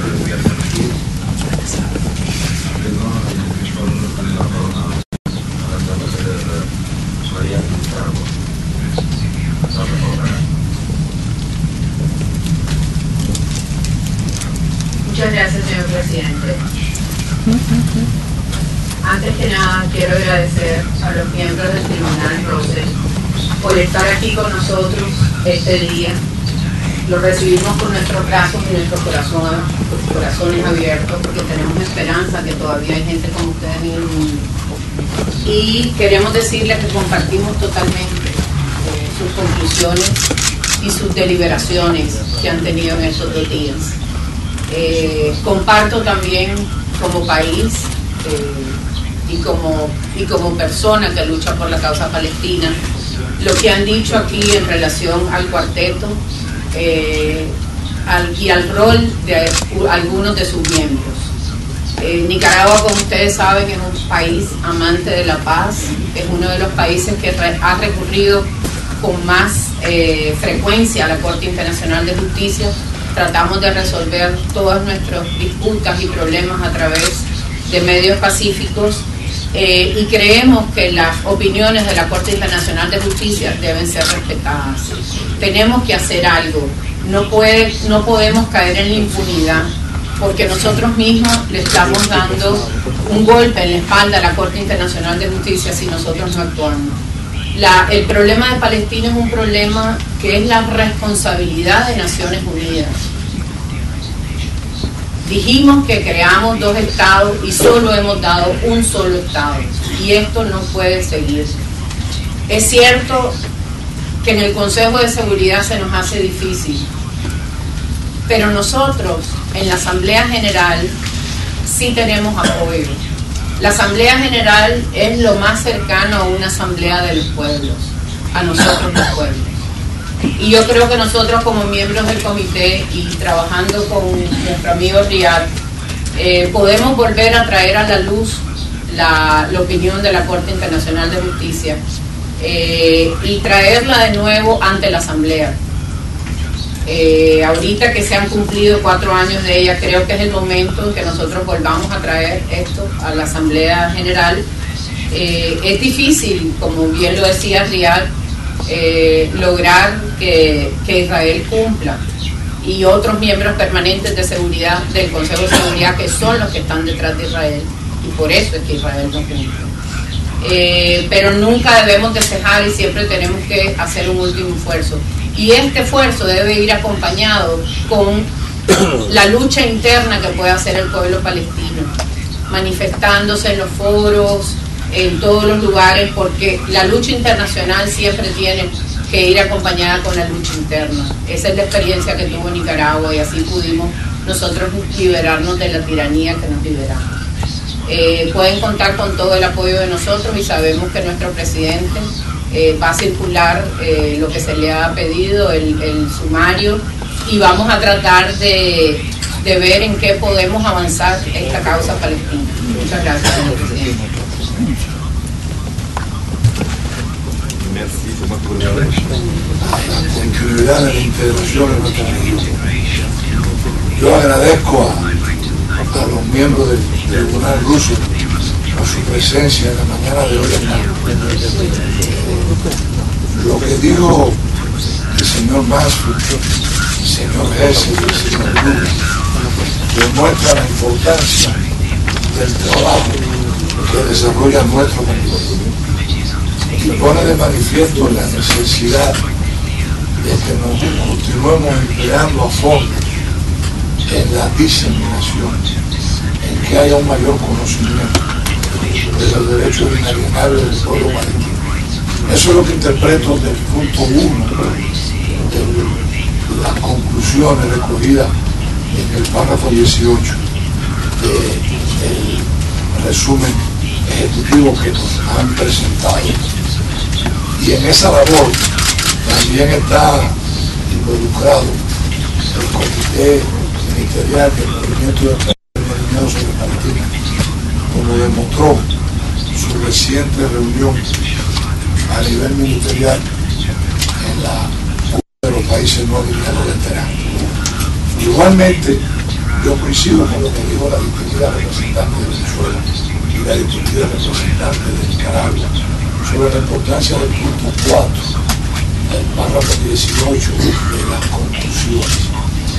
Es verdad que si no se ha avanzado más en el establecimiento de un Estado palestino dentro de las fronteras anteriores a 1967 y con Jerusalén oriental como capital, es por la existencia del veto en el Consejo de Seguridad y la amenaza de uno de sus miembros. Eso es lo que ha evitado que se concrete la solicitud que hizo el presidente a la Asamblea General hace 2 años.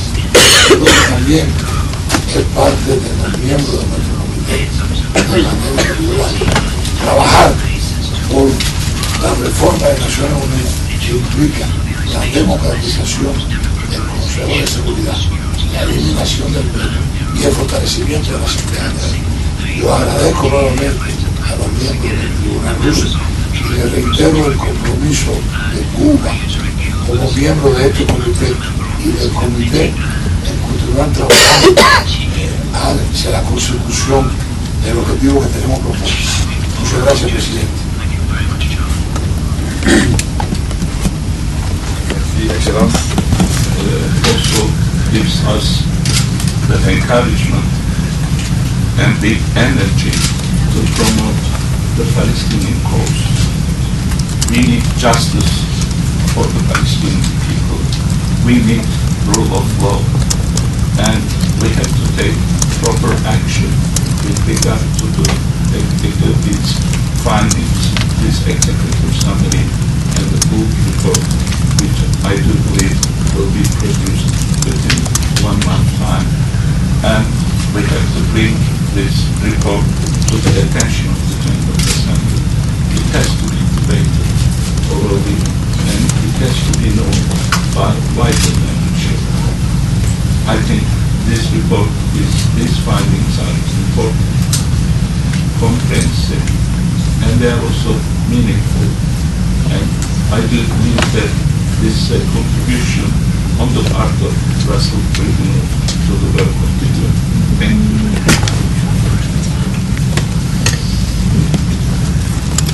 Merci, M. l'ambassadeur.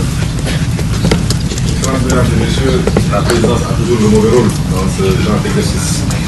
Quand tout le monde souhaite légitimement réagir aux intéressantes conclusions que viennent de nous livrer nos invités. Mais malheureusement, l'horloge tourne à notre défaveur. Aussi voudrais-je clore la liste des intervenants. Mais avant cela, je souhaite donner la parole à ma représentante, une des représentantes de la société civile, Madame Phyllis Dennis, the U.S. Campaign to End Occupation. Madame Dennis, vous avez la parole. Thank you, Mr. Chairman.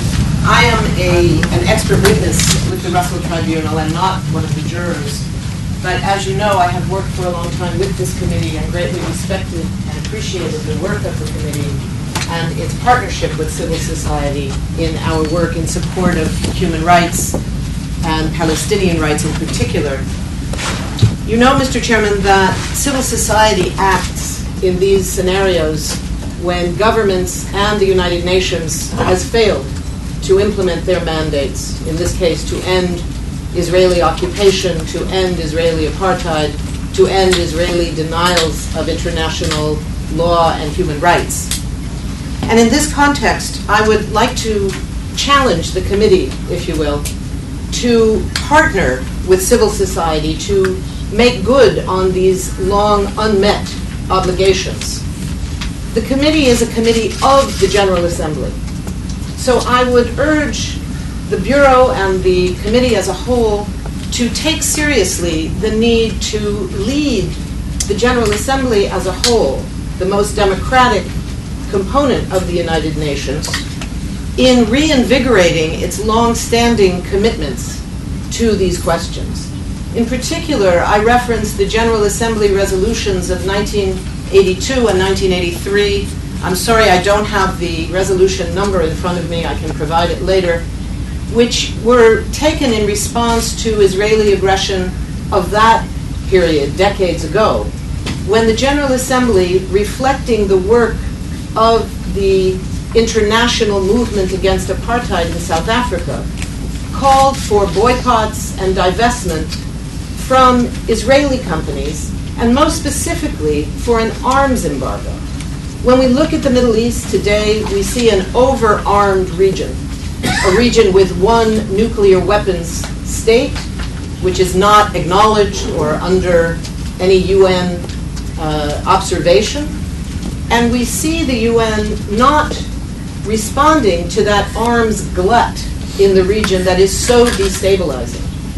So I would urge the committee, and through the committee, the General Assembly as a whole, to come back to those early resolutions that were passed so long ago, to revisit them, reconstruct them. I don't believe they should be imposed as they are currently drafted, but the sections that deal specifically with an arms embargo against Israel at this time of such massive violations by Israel would be very appropriate in the work of bringing to an end these long-standing violations.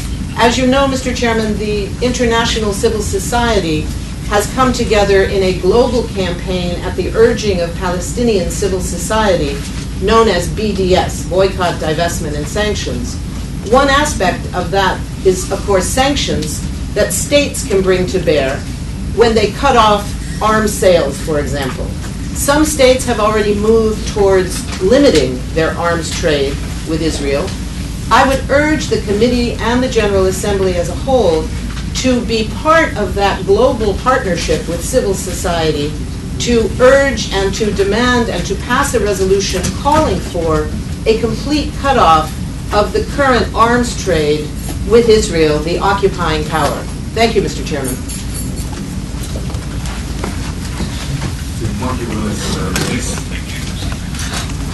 Excellences, Mesdames et Messieurs, au comité, nous suivons les activités du tribunal sur la Palestine et sa création.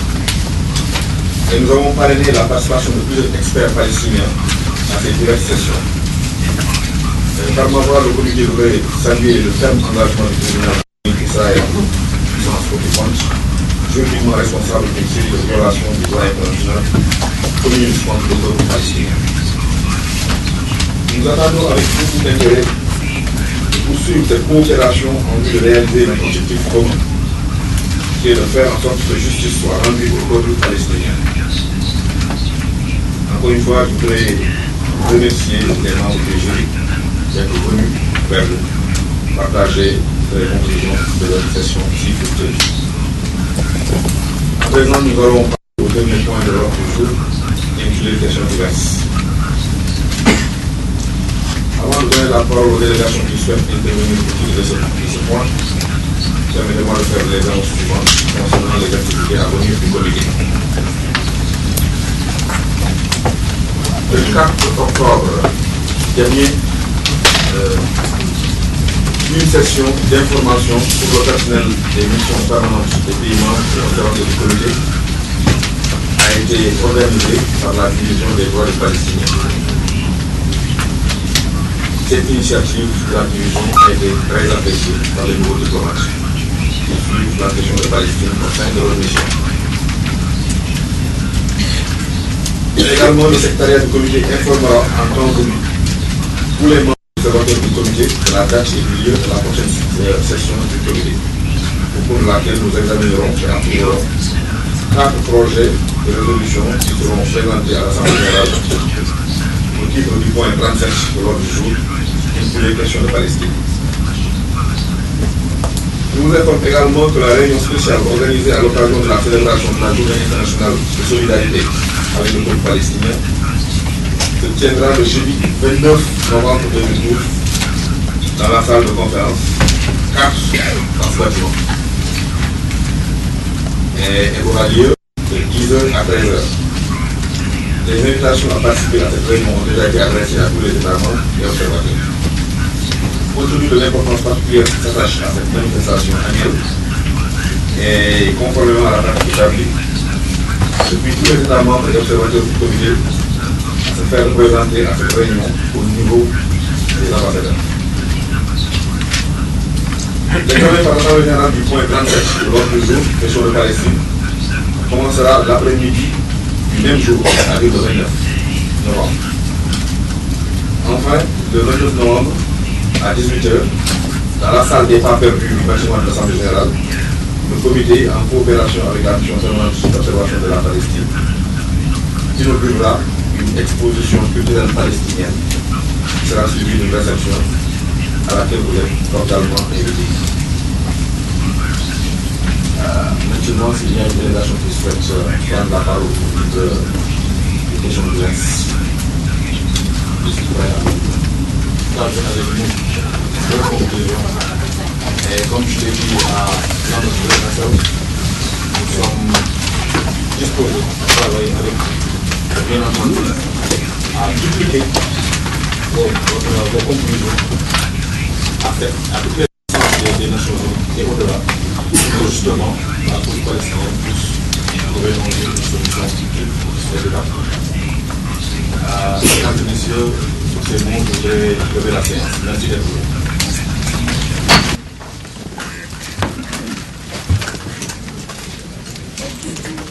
That's it? It's finished? Well, where's our lunch? You gotta give us lunch. The hell?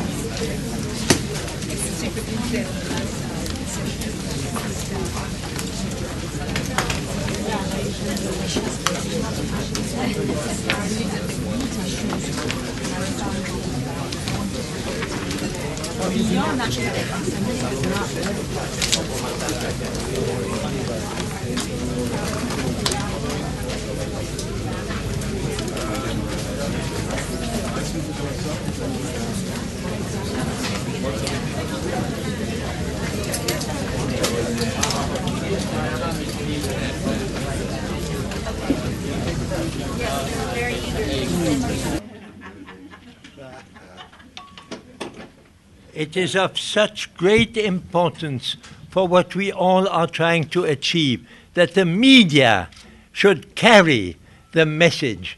It is in our world today only the media. When I arrived in the United Nations in February 1946, most of you were not even born. I was impressed by the fact that for the first time in human history, we had an organization whose charter was speaking not about governments, but about the peoples, we the peoples. To whom do we owe that? To a great American president, Franklin Delano Roosevelt. I must remember him, because without his pressure, neither Stalin nor Churchill would have accepted the United Nations.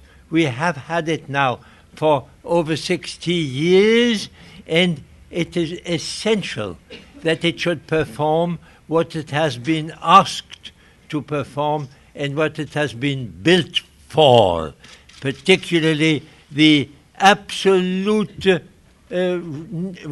denial of any form of racism, even if it is expressed in a way that seems just quiet and nice.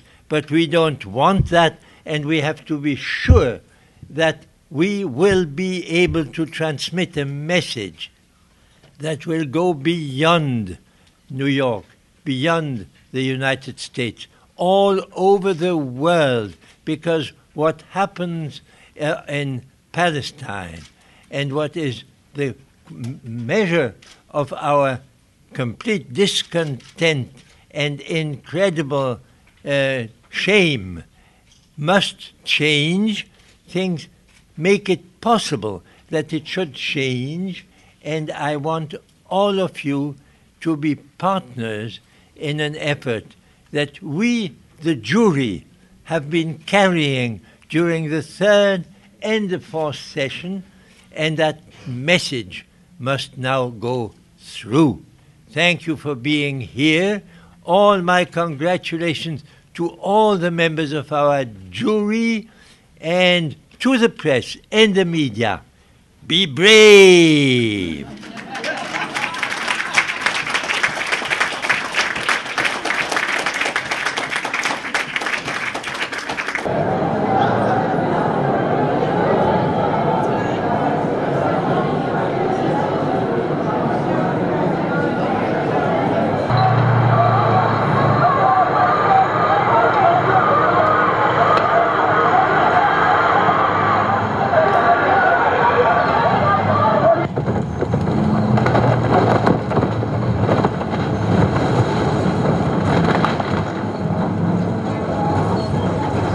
My parents had lived in their house for 30 years.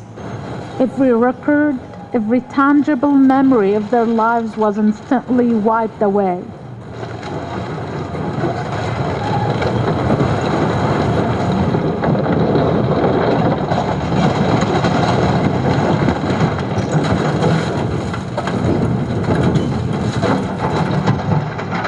My mother is a woman of great courage.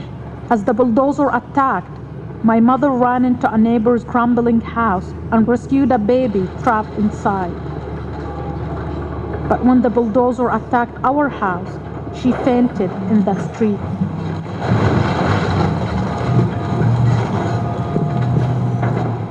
After we revived her, my father told us to start walking. Keep walking, don't look back.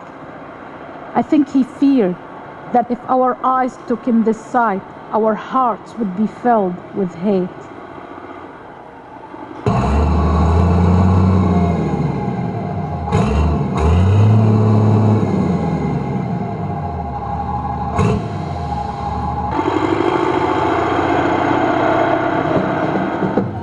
No matter how much suffering people have to endure, they always find ways to celebrate life. A few years after we lost our home, I learned how to use a camera and became a videographer at weddings and parties. I loved the work.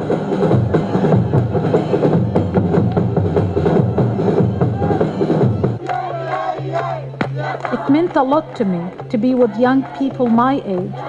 We could still dance and sing with joy and be happy, even though we are living in a virtual prison under the constant threat of sudden violence from a guard tower or from the sky.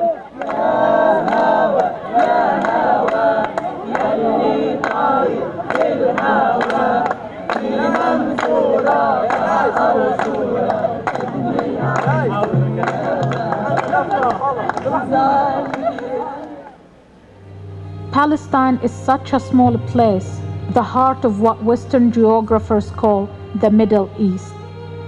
Gaza itself is literally a strip, a small part of Palestine. The Israelis have cut us off from the West Bank and East Jerusalem, another shrinking part of Palestine. Many young Palestinians in Gaza have never been to the West Bank. We often wonder if Palestinians there are the same as we are. Gaza is not very big, about 4 to 7 miles wide and 27 miles long, a sliver of land along the eastern shore of the Mediterranean Sea, with over 1.5 million people. It is one of the most densely populated areas in the world. All along the border fence that separates Gaza from Israel, there is a 1,000-meter buffer zone that no one is allowed to enter. 5% of this restricted zone is on the Israeli side. 95% is in Gaza. It means the loss of more than 30% of our arable land. Israel also controls Gaza's airspace and it blocks access to the Mediterranean. We all feel trapped inside this tiny strip of land. The only way out is through the Rafah crossing at the Egyptian Gaza border. It is closed most of the time. Trying to leave means endless waits. Sometimes for hours, sometimes for weeks, sometimes forever. I was lucky. In 2006, I got out. My parents went briefly to Egypt. I was invited to Europe. But returning home was a nightmare. The Egyptian authorities had closed the Rafah gate. They gave no reason. I waited with 500 people for 3 weeks for the opening of the border crossing. We were all sleeping on the floor, taking showers in the one existing bathroom. Many people had gone to Egypt for medical treatment. During the days we were trapped there, I watched 9 people die